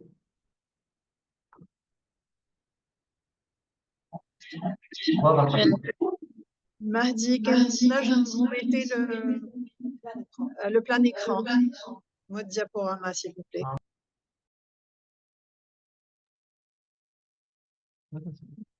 هكا واضح الصوت؟ الصوت واضح. Just a second. So there is the presentation, but we can see it not large. But our colleagues from the Tunisian office were saying something. Yes, we ask from Kirkena to put the presentation full. مهدي ليش تحط البرزنتيشن بتاعك هذا كل شيء نسمعه فيك بكده والبرزنتيشن واضحه حطها بلان اكران اكاو شيء. Perfect. Now we can see it large. أنا نشوف فيها اكران. به سوف أبدأ لربح الوقت. باش نقوم بعرض لتقديم أرخبيل جزر قرقنة. قرقنة هي جزيرة تابعة لولاية صفاقس على بعد 20 كيلومتر على السواحل الشرقية. بالطبيعة توجد في البحر الأبيض المتوسط. إداريا تشكل معتمدية تابعة لولاية صفاقس وتتألف من 10 عمادات وتديرها بلدية واحدة تأسست سنة 1974 وهي مصنفة سياحية منذ سنة 1997. يتكون الأرخبيل من جزيرتين رئيسيتين غربي وشرقي بالإضافة إلى 12 جزيرة صغيرة غير مأهولة وتمتد على مساحة تقدر ب 150 كيلومتر مربع. يبلغ عدد سكان أرخبيل قرقنة 15501 نسمة وفقا للأعداد معهد الوطني للإحصاء سنة 2014. يتميز الأرخبيل بتضاريسه المنخفضة والبيئة شبه القاحلة، ويعتبر الصيد البحري النشاط الاقتصادي الرئيسي في الأرخبيل، حيث يمثل أكثر من 40% من اليد العاملة. في سنة 2020 تم تصنيف تقنية الصيد بالشرقية في جزر قرقنة على قائمة التراث الثقافي اللامادي الإنسانية يونسكو، وتم تصنيف قرقنة كمنطقة حساسة سنة 1995 ومنطقة رمسار سنة 2012، بالإضافة إلى تصنيفها ضمن المناطق المهمة لحماية الطيور سنة 2001. في عام 2023 تم تصنيف الجزيرات الشمالية للأرخبيل كمنطقة بحرية وساحلية محمية. سوف نعرض عرض الإجراءات والمبادرات التي اتخذتها البلدية المتعلقة بأهداف التنمية المستدامة. قمنا بتركيب محطة لتوليد الكهرباء من الطاقة الشمسية في مقر البلدية، كما قمنا باستبدال الإنارة العمومية من صنف SHP بمصابيح LED للحد من استهلاك الطاقة. قمنا بصيانة خزانات جمع مياه الأمطار العمومية، كما قمنا كذلك بإحداث منشآت لمكافحة الفيضانات في منطقة عطايا في قرقنة بالشراكة مع إدارة المياه العمرانية من وزارة التجهيز والإسكان وجمعية سميرو.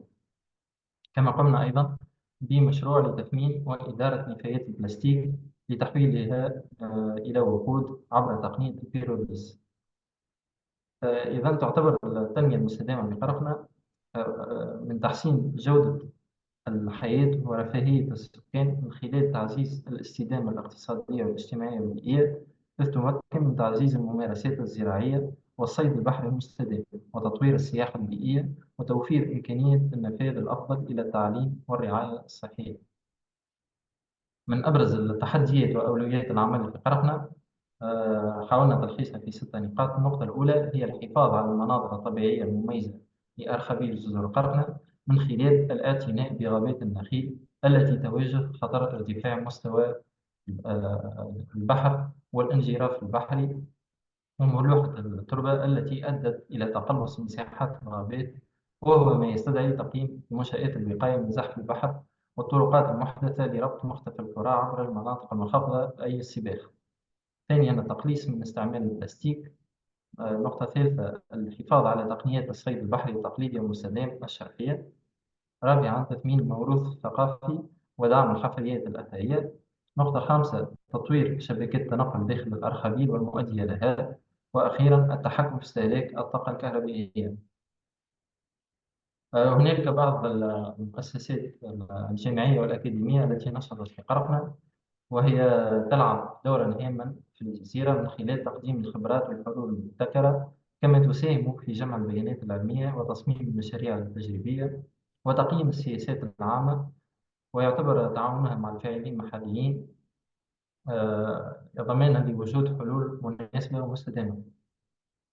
لقد تمت دراسة عديد المواضيع بخصوص أرخبيل جزر قرقنة في الماضي من طرف عديد المؤسسات وفي مختلف المجالات، من بينها المدرسة الوطنية للمهندسين بصفاقس، والمدرسة الوطنية للهندسة المعمارية والتعمير بتونس، المعهد العالي للبيئة والعمران والمدينة، والمعهد العالي للعلوم الفلاحية بشط مريم، وكلية الآداب والعلوم الإنسانية بصفاقس.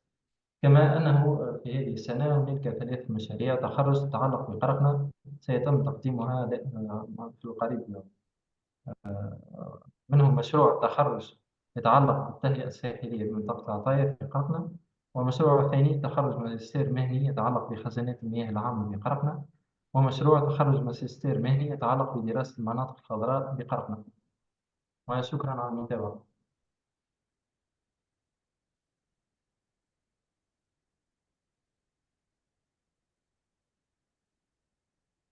Thank you very much for the presentation. Thank you for staying in the time. Also, thank you to our interpreter for the quick translation. The topics you mentioned, as I was saying before, are very related to the Jordan colleagues, but also to SUS, which also mentioned waste management, for instance, And I thank you for also sharing all the already existing project with universities from SFAX, and which will also be very useful in the next phase of the implementation of this initiative. So since we are a bit delayed, in my mind, I would want to have a very quick question and answer session now, but I see that some questions have already been answered in the chat and in the question and answer part. So I would say that if possible, if you have questions for our city speakers, please place them there, and we will keep them for the second part after the second panel. So I would now we will now proceed with the second discussion, the one to emphasize more the international. Thank you, first of all, to our city speakers. Please stay connected for some questions later if possible. For the second session, we will discuss how the role of our academia, data, research institutions are important factors for decision-making, for policies, and in the end for SDG localization. We will start this with our UN Habitat colleague, Claudia Garcia Zaragoza, that is a partnership and project officer in the SDG localization team. Claudia, thank you for being here today, and over to you for your presentation. Thank you very much, Pietro, for giving me the floor, and thank you everyone for sharing these great insights from the national government, from all the cities. I think that now you're putting the standard quite high for the panel that starts now. So I wanted to, with my presentation, to bring back the topic to the global perspective, and because as you know, the 2030 agenda and its SDGs is a global commitment, and it's a commitment that looks into peace, into prosperity, into planet, into the people that inhabit the planet. And basically what we are seeing is that failing to fulfill these commitments will be a failure to humanity. And one of the key aspects when talking about the 2030 agenda is the topic of data, of information, of research about the Sustainable Development Goals. And we have been here about this in previous presentations. But I wanted to show you and to reflect with you some of the trends on the SDG progress. I wanted to check if you can see my screen. I'm showing a few slides. Perfect. Yes, great. So based on the 2023 SDG Progress Report, we see that the outlook that we have ahead of us is a bit, let's say, challenging. We see that more than 50% of the SDG targets have registered fair progress, but still this is not enough, and acceleration still is needed. And also some 30% of the SDG targets have experienced some stagnation or regression. And some of the reasons, as you can imagine, for this negative trend are the spillover effects of the COVID-19 pandemic, of different wars and conflicts around the world, and the effects that this has in globally, let's say, and also the consequences of climate change. I also wanted to highlight that there are some positive trends. We can see some green bars in the graph, which means that some SDG targets are on track or have been met. However, this is still a minority, unfortunately. And finally, I wanted to bring your attention to the gray areas of this graph, because this represents some of the SDG targets that lack or that have insufficient data. And particularly, this is prominent in SDG 11, that is the SDG that talks about urbanization and human settlements. It's also the SDG that UN Habitat is the custodian for. And I would say that is one of the most relevant SDGs for the discussion and for the knowledge and scientific network that we are discussing.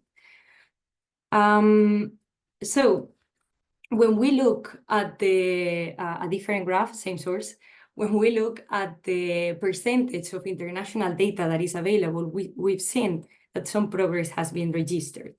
And particularly, I would say that this provides a positive outlook, because in 2016, there were several SDG targets that didn't have international methods to be monitored. And this was solved by 2020, which means that we have been 4 years having methods to measure all the SDG targets. There has also been a positive increase in the understanding of how to measure the targets, and also in collecting the data for these targets, and basically having good country coverage of the targets. And in 2022, an increase the percentage of indicators that were understood and that had a good country coverage reached the 66%. However, when we look at the issue of disaggregated data, and disaggregated data here meaning disaggregated by territories, by gender, or by different societal classes, we see that the issue of adequate disaggregated data is still lacking at the local level, especially as countries and cities are aiming to decentralize. Some of the reasons to explain this is that at the national level, approximately 23% of national statistical offices in low-income countries and low-middle-income countries are experiencing severe funding shortages. And these funding shortages, of course, have consequences on the ways in which data is collected, and particularly how disaggregated data and local data is collected. So, of course, national statistical offices need to be improved and need to be capacitated to improve their abilities to collect data. But this gap and this funding gap particularly is even larger when we look at the issue of local data. And this has consequences in the way that data is collected and analyzed. First of all, statistical department, due to the funding shortage, face challenges in collecting accurate and updated data. At the same time, not all statisticians are aware of the SDGs, and this is very important for the work that all of us have ahead of us, which is raising awareness on what the SDGs are and how can they be measured. And the third one is that local data sometimes exists, but it's not, it does not reach the national level, which also has an impact, for example, on the voluntary national reviews, or in the way in which SDG 11, for example, is monitored at the national level. And in this challenging context in which local data is scarce, voluntary local reviews emerged as a solution, emerged as a tool to, first of all, raise awareness on the importance of the SDGs in their measurement at the local level, and also as a way to improve the issue of data and monitoring at the local level in the medium and long term.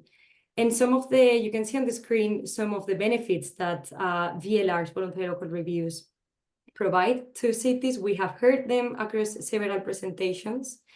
So I don't want to get into the details of all of them, but basically it provides invaluable support and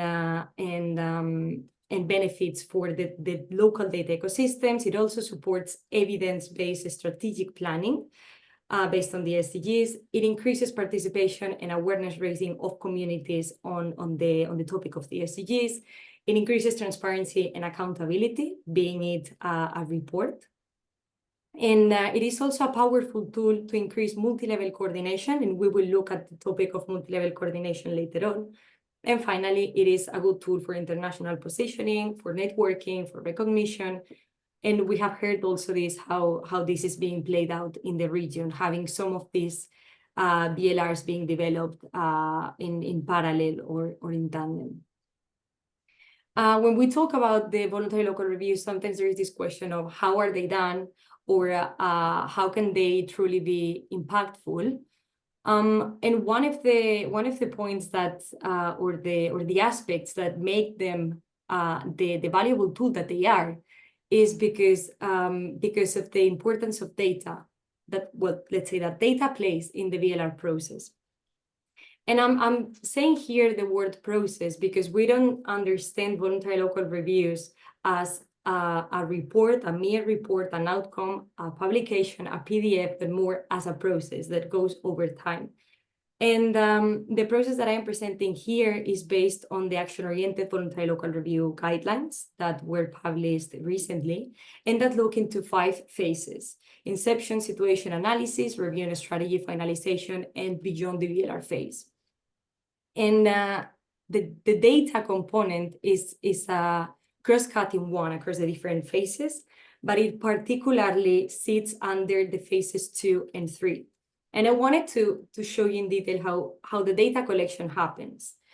In the situation analysis, you can see on the screen the different steps, but basically everything starts with a stakeholder mapping to see which are the agencies within a city, but also the national level that holds the data. Then a process of stock taking of indicators of different plans happens. There is an alignment usually of existing local indicators with the SDG indicators. Then based on this alignment, the selection of priority indicators is done. And these priority indicators are the ones that the VLRs will register or will analyze. Once the indicators are selected, the process of collecting the data starts. And this process usually starts by looking at the data that is currently available in the city, that the city has. And also developing an assessment of the data gaps. So for those gaps, usually methods of primary sources of data are employed, so data can be collected. And here, usually qualitative data, perception data is very important to fill these quantitative gaps. Once the data is stored, it is cleaned, it is analyzed. Sometimes also a map-based analysis is done to represent the numbers and the figures within the geographies. And from here, we go to the 3rd phase, that is the one of reviewing and doing the strategy for the city. And this strategy builds, of course, all the data that has been collected and analyzed. So this phase starts by reviewing all the data and discussing it with different stakeholders. It continues with a visioning when it is relevant, a visioning on knowing where the city is heading, and it suggests different recommendations. This is the methodology of the action-oriented VLRs that I was mentioning before, in case anyone is interested in scanning it. And from here, I wanted to mention an important component of voluntary local reviews and of data, that is the one of multi-level governance. And actually, the multi-level governance can be propelled by the connection in between VLRs with voluntary national reviews. And we have heard already the case of Amman in Jordan. I'm not going to repeat it, but just to acknowledge once again the importance that this pioneer connection had, because it showcased how the relevance of local data at the national level. And also it acknowledged the national publication itself acknowledged that local governments contribute significantly to the achievement of many SDG targets. There is another relevant case on how this connection VLR-VNR is played out. There are several actually, but I wanted to highlight another one, which is the one of Mwanza in Tanzania.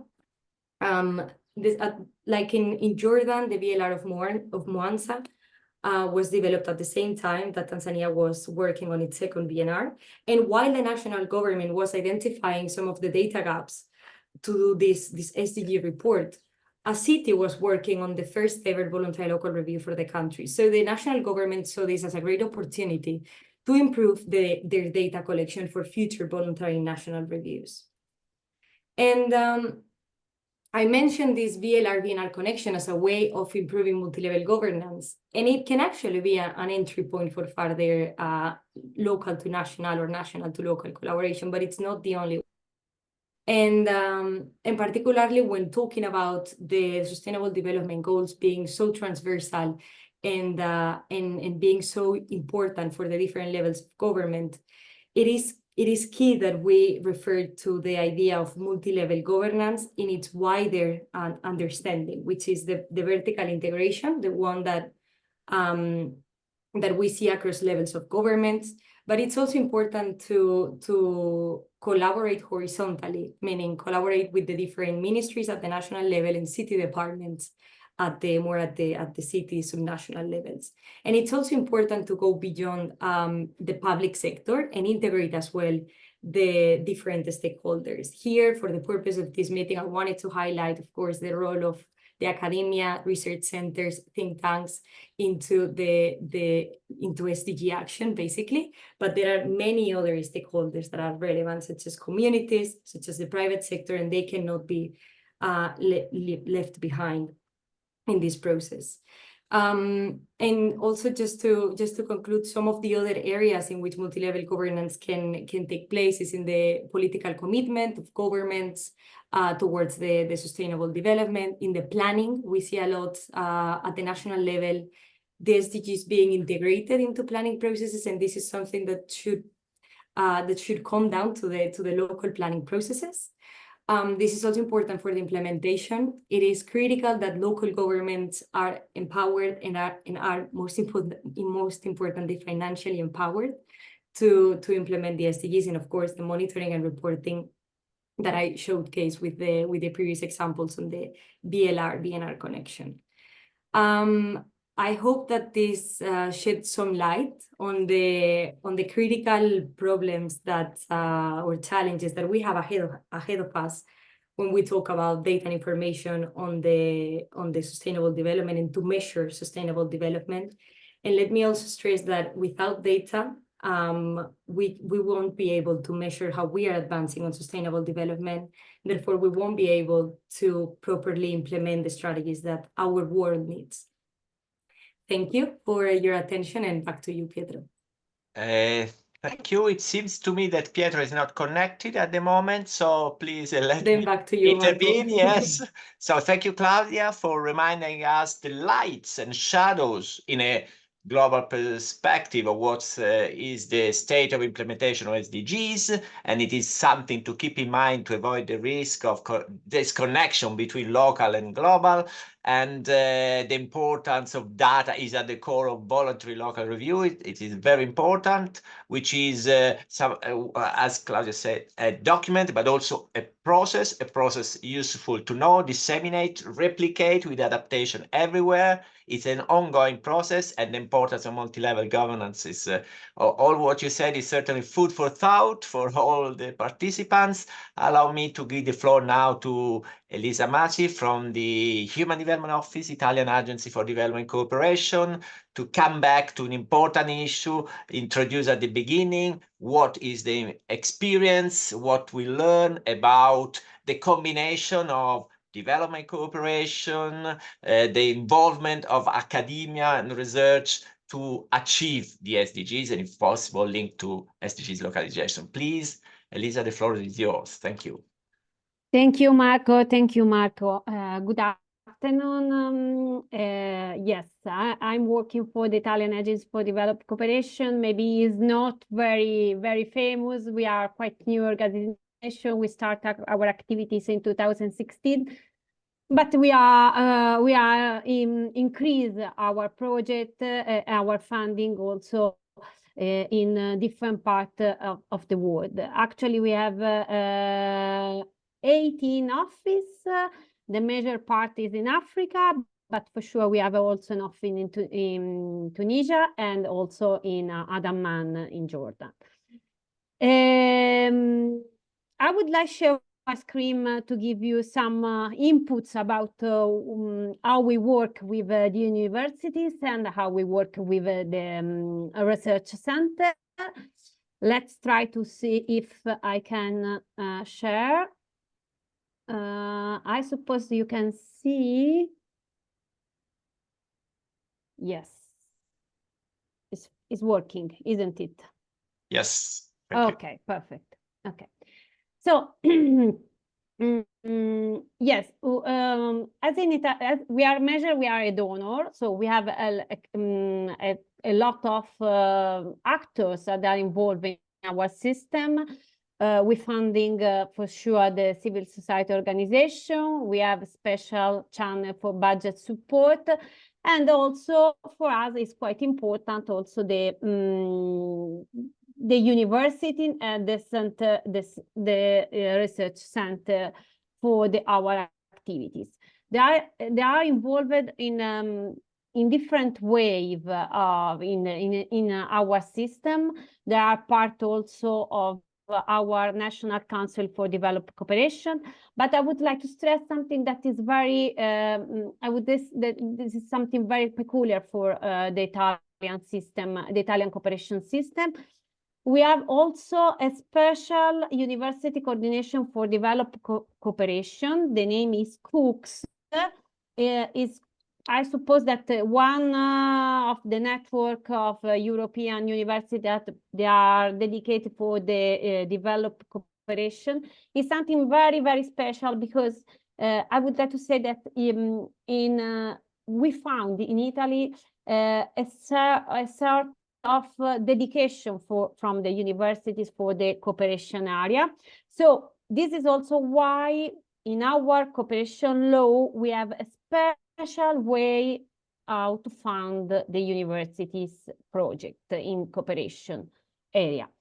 So this is to give you an idea why also are so involved the universities and the research center in our Italian cooperation system.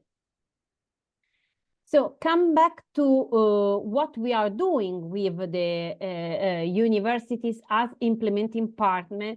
I would like to say that there are quite a consistent part of our funding are channeled through the universities. From 2016 until 2022, we allocated more or less 70 million euro for projects implemented by universities and research centers. And what we are doing with this special implementing partner? Principally, we divide our project in 4 categories. The first one is technical assistance, where the project in which the universities are provide of technical know-how, capacity building for local initiative and sectorial programs. The second one that is very interesting is support directly to the local universities. This is why, in this way, we create a real partnership within the Italian university and the local universities, in order to increase, to reinforce also the capacity building, but also the organization, the system, maybe also how to make research. There are different kind of sector where there is this partnership, the partnership is implemented, let's say. The third is basically are the scholarship between some university in Italy and the other university in the local universities, and can be also very short courses like summer school, winter school, or something, or executive courses, or otherwise also bachelor degree, PhD, and master degree. I would like to stress something in this case. We don't, we want to really make not simple scholarship for to provide the capacity building, to reinforce. We would like to make some to increase the knowledge, to increase the capacity, to increase the leadership, in order to create a change in the local countries. So this is also to understand that our scholarship, they have our focus in to create some policymakers, change leader, some students that when come back to home, then really can make the difference. And the other kind of project are research, and in this case, as project of applied research, in some cases, basic research, dissemination of innovation. This is a specific kind of research way. So in order to explain also why we are investing in higher education, why we are so investing also in the universities, I would like to say that for sure, the first point is to create a partnership between Italian and local universities, because this is something that is very important. We have seen also from the past experience that allowed to the local university to increase a lot their capacity to organize, to also participate in some specific events, and to be also a place where you are the hub of innovation and creation and research. So this is more or less the idea: partnership, exchange of best practice and knowledge to increase the capacity building for sure in the local universities. So to create capacity building, to reinforce this kind of capacity in the local universities. Innovation and research applied to development issues. And also, this is what I said before, to try to create this kind of hub of local development with multiplying effect on the communities. This is something that could be very important, and we really believe that the local university can play this kind of role. And so if we want to see in the future what we are expect, what we would like to increase, let's say, is for sure like the local ownership. And this is something that with the partnership between Italian university and the local university, we really try to collaborate to increase this local ownership, try to have some specific education focus on marketable skill. This is something that it's a very big challenge, because we have to try to connect the job with the skills that you need to have some job opportunity.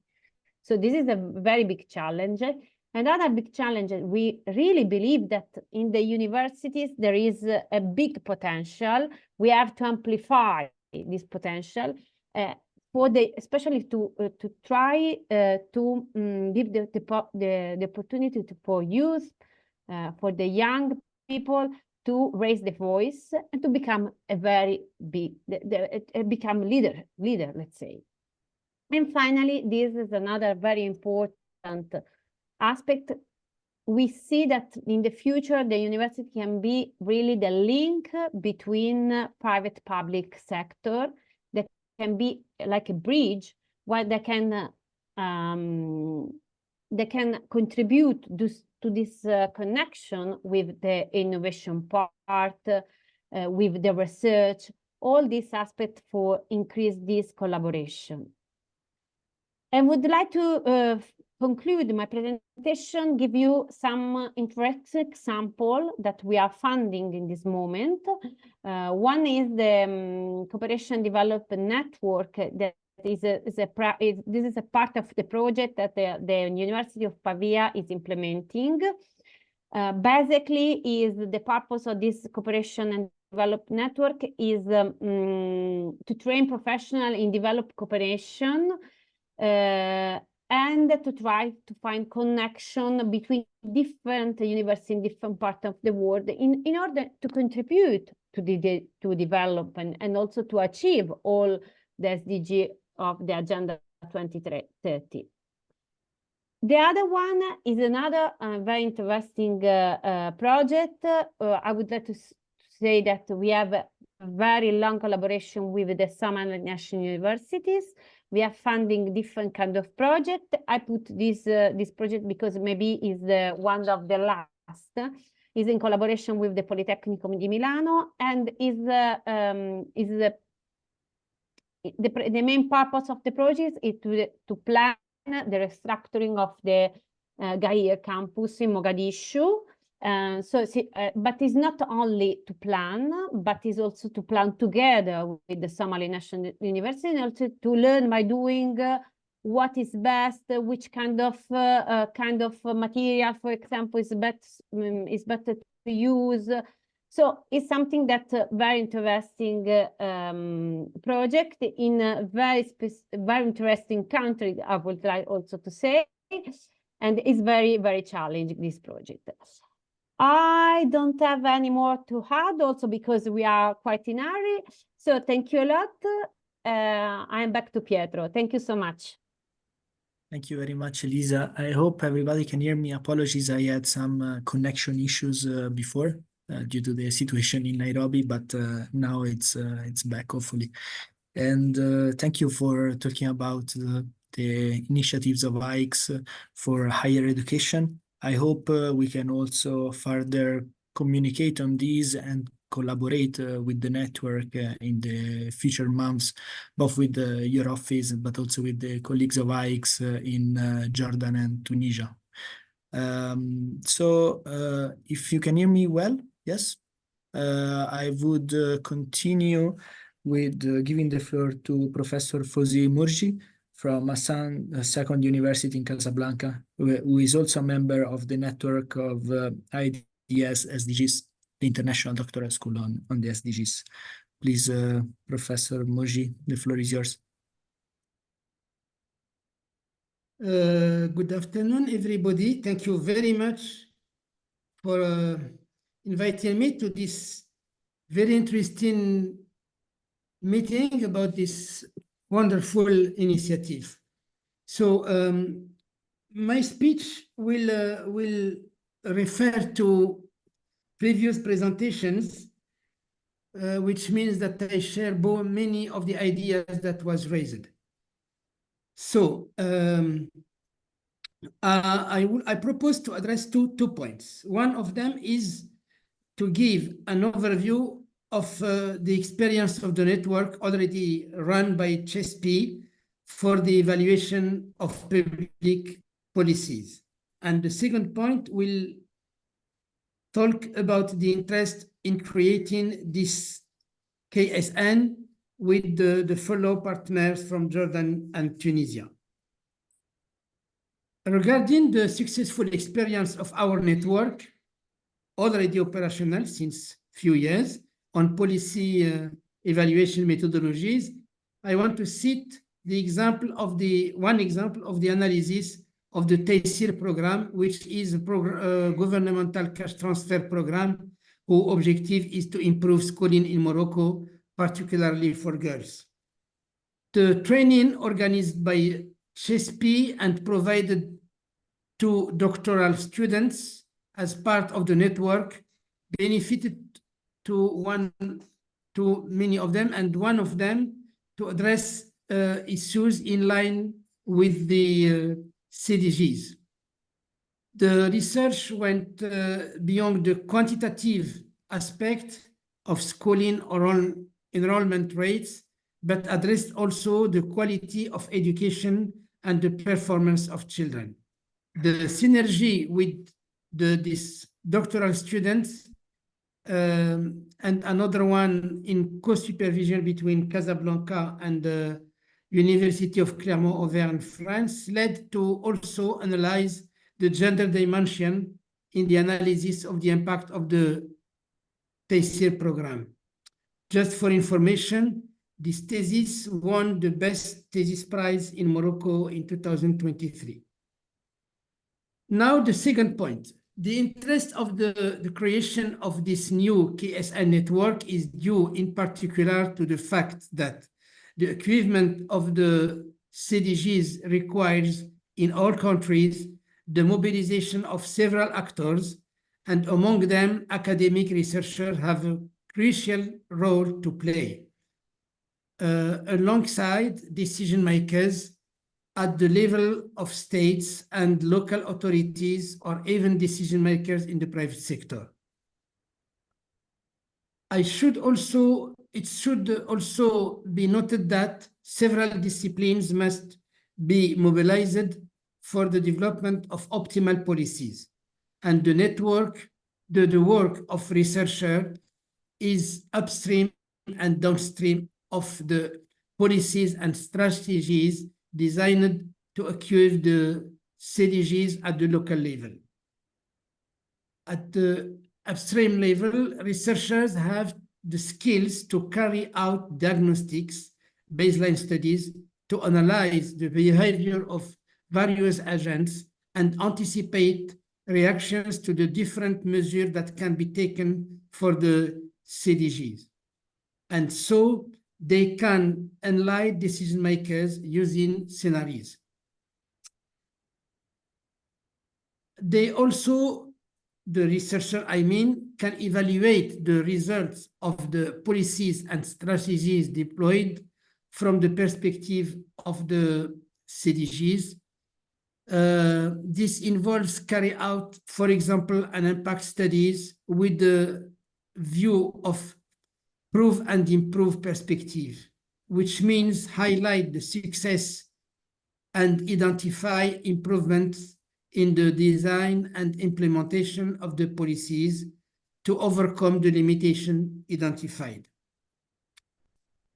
This new KSN network will make it possible to share knowledge and experiences, both to optimize analysis methodologies and to better interact with the decision makers at various national and subnational level for the local CDGs. I think that the novelty with this network is that in addition to researcher, it will also involve, and we see it today, the representative of local governments. These will enrich the content of the work, applied research, to be carried out. For example, by participating in the identification of and formulation of research questions. This will increase the operational dimension of these applied researches. These representatives will also be able to contribute to monitoring of the work in the analysis of midterm results, the definition of new questions or new field to explore. I also think that to achieve the CDG at the local level, the role of the researcher is also to gather information on good practices around the world. In policies relating to the CDGs, focusing on the role of local government. In fact, local elected officials, like local authority staff, are often caught up in daily management tasks and therefore do not have time to carry out exhaustive literature review. The researcher can synthesize the various experiences around the world and then coordinate with local governments on ways to apply good practices, taking in account the specificities of each area.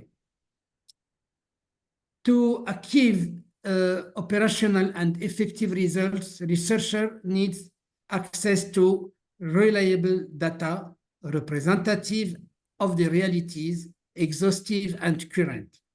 These are the data that make it possible to carry out useful line studies that I talked about before, and then they allow monitoring for impact studies in midterm or at the end. Once the indicator for evaluation have been agreed, and I would like to refer to the speech of our colleague from Tunisia, Sousa, or from Jordan. The objective that they define, we can take that as a basis to define some indicators for the evaluations. The quality of the voluntary local review, according to me, depends on the quality of data, and the same goes for the governments for achieving the SDGs. Cooperation within the KSN network will have the merit of allowing the exchange of information and experiences both on research method and on the implementation of strategies with a view to achieving the CDGs.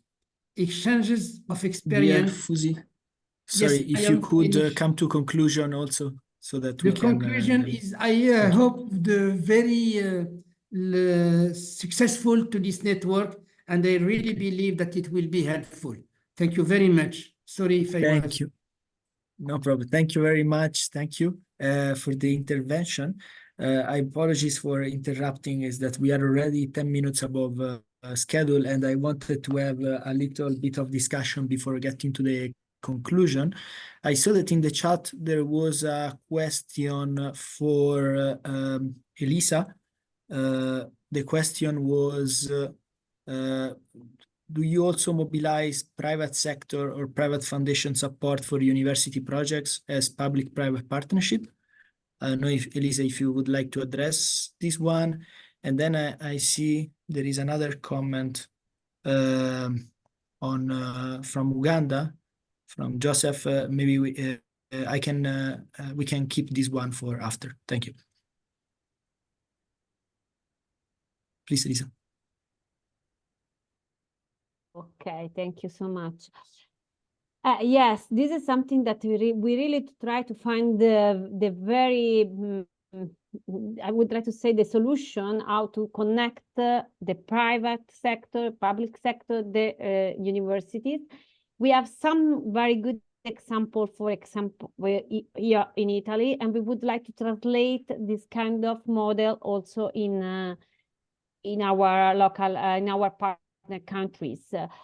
For sure, I would like to say that from the Italian private sector, there is a big interest also in to find some way to collaborate with the universities, also to try. I mean, they see also the opportunity for our partner countries. They see the opportunity also to increase their the opportunity of the job, the work, and to increase their market, let's say. So we have to find the best solution, but we are working on that.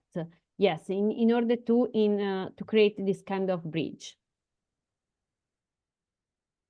Thank you. There was another question on how can other countries like Uganda, but I would add also Tunisia and Jordan, can benefit from the aspect of capacity building through scholarship and technical assistance from Italy and other available options focusing on the SDGs.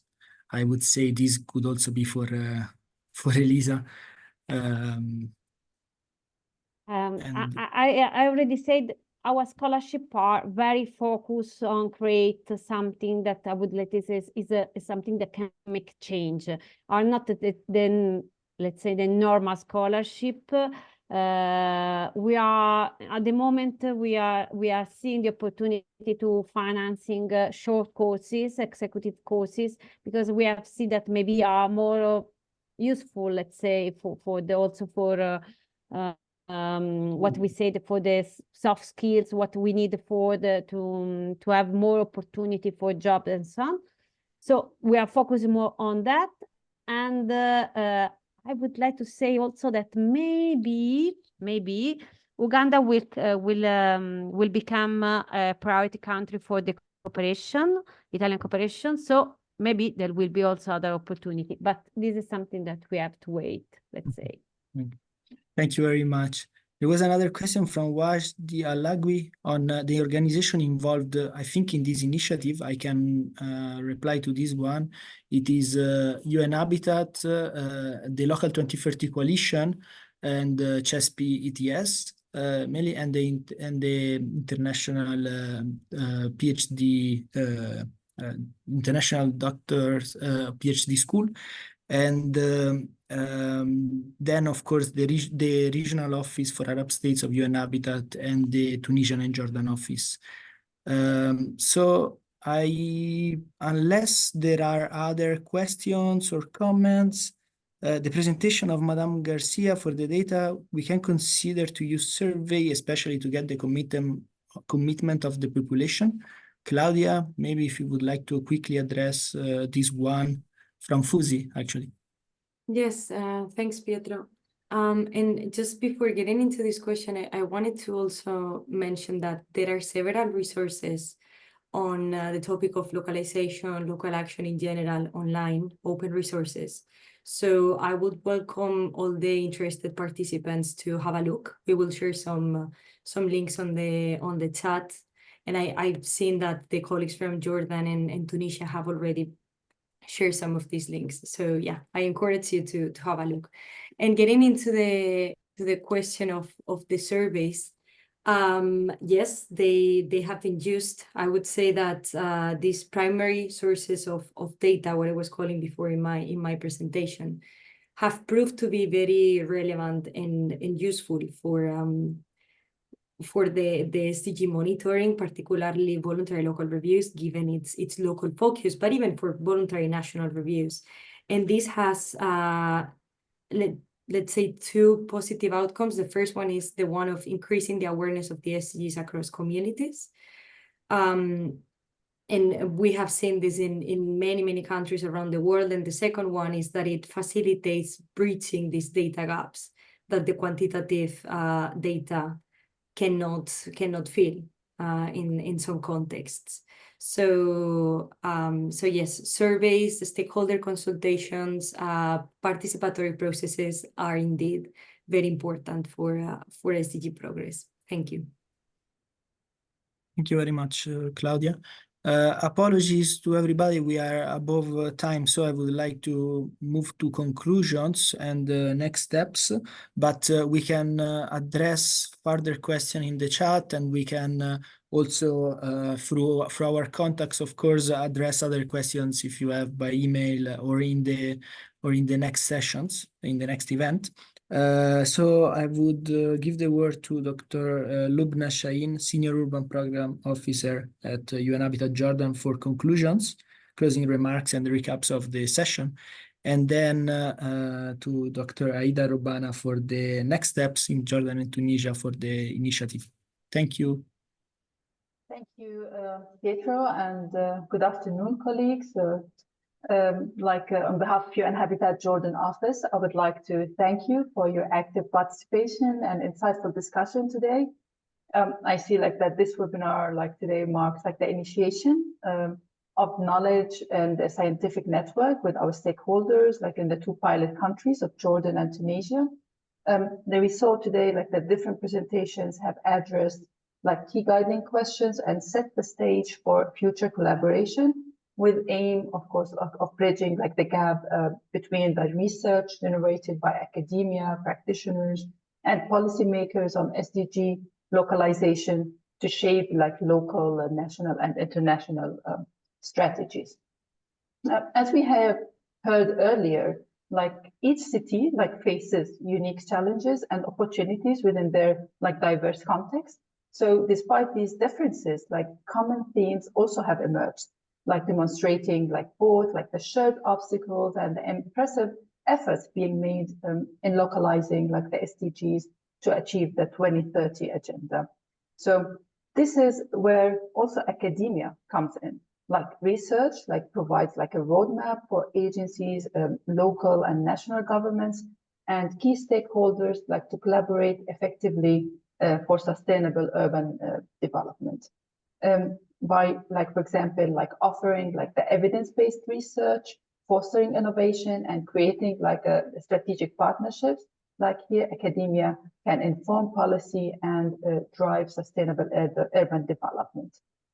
We also heard from Mr. Zupi that the collaboration with local governments, academia can help design and implement policies that are tailored to the unique needs of each city.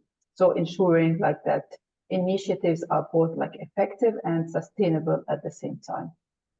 Meanwhile, also the local governments have a profound understanding of the lived realities of their cities and make daily decisions that can significantly improve the quality of life for the residents. So here we see the importance of the two sides.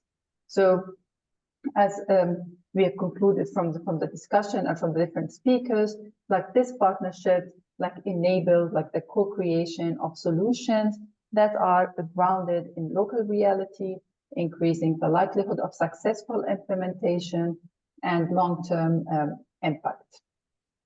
So both research and practice should not happen separately, but should be always interconnected and mutually beneficial.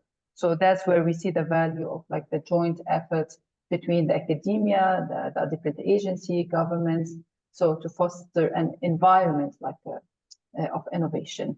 So this interconnection has been like vividly demonstrated like through the experiences that we heard like today from different partners. So in conclusions, like today's like workshop has like highlighted like the immense value of global knowledge sharing and the interconnected nature of research and practice. So there's like a strong cooperation, and partnerships are like the foundation on which like the advancement of the 2030 agenda like are enabled. So together, like as partners can ensure the efficient collection and dissemination of data so that the evidence-based like decision-making can be conducted across sectors and institutions to be addressed like the challenge, needs, and opportunities facing our communities. So through this project, we hope like to continue to strengthen these partnerships and to enhance our collaborative efforts. I don't want to take so much time. I would like to thank you once again on behalf of the project partners, and I look forward like to continue to work with all of you and supporting like this initiative. Thank you. Over to you. Thank you very much, Lubna, and now to Aida for the next steps. Thank you, Pietro. In my name and the names of our partners, I would like to really thank all of you, all the participants, for your active participation in this session. So after this session, the next step will be the preparation and the launch of the call for application next July. So it will be basically in 8 days from now. It will be designed according to the insights which we received from the universities and from municipalities and from our discussion also of today. By this way, we can elaborate tailored solutions for the stakeholders based on the countries and city needs and priorities. In July, there will be the international presentation of the project at the high-level political forum in New York, the HLPF. And as mentioned by Mr. Tutz, also we will have the first voluntary local review of Catherine that will be presented also in the 8th of July, so be tuned. In September, a second international presentation, it will be the Florence Annual Conference of Italian Universities. By October, the 6 PhD scholars will be selected, and in October, November, the training activities will start. Of course, we will share all this information in the chat and with you on the email and in the drives that we will share. In November, we will have the third international presentation of the project and the third KSN policy paper at the Cairo World Urban Forum. You will all know also that the World Urban Forum, the 12th edition, will be organized in Cairo, in Egypt, from 4 to 8 November. And we look forward, of course, to see university professors, research lab registered and be part of the network and participate in all the exchange activities and to have applications to the scholars and continue also to use the KSN project implementation with cities and work also to collaborate to the KSN. Thank you all again, and over to you, Pietro, for the next edition. Thank you very much, Aida, and thank you again. I would like to thank everybody that collaborated for the preparation to this event, all the speakers, the governments, the cities, and yeah, as the most important one, I think of these points mentioned by Aida is the next event, 18th of July, that will be concurrently with the high-level political forum and will be the occasion to launch the event, the initiative internationally. So looking forward to see you all again in that occasion. And for today, have a nice afternoon, evening, or morning, wherever you are. Thank you very much. Goodbye. Thank you. Bye-bye. Thank you. Bye-bye. Thank you. Bye-bye. Thank you. Bye. شكرا. Thank you. شكرا. إلى اللقاء.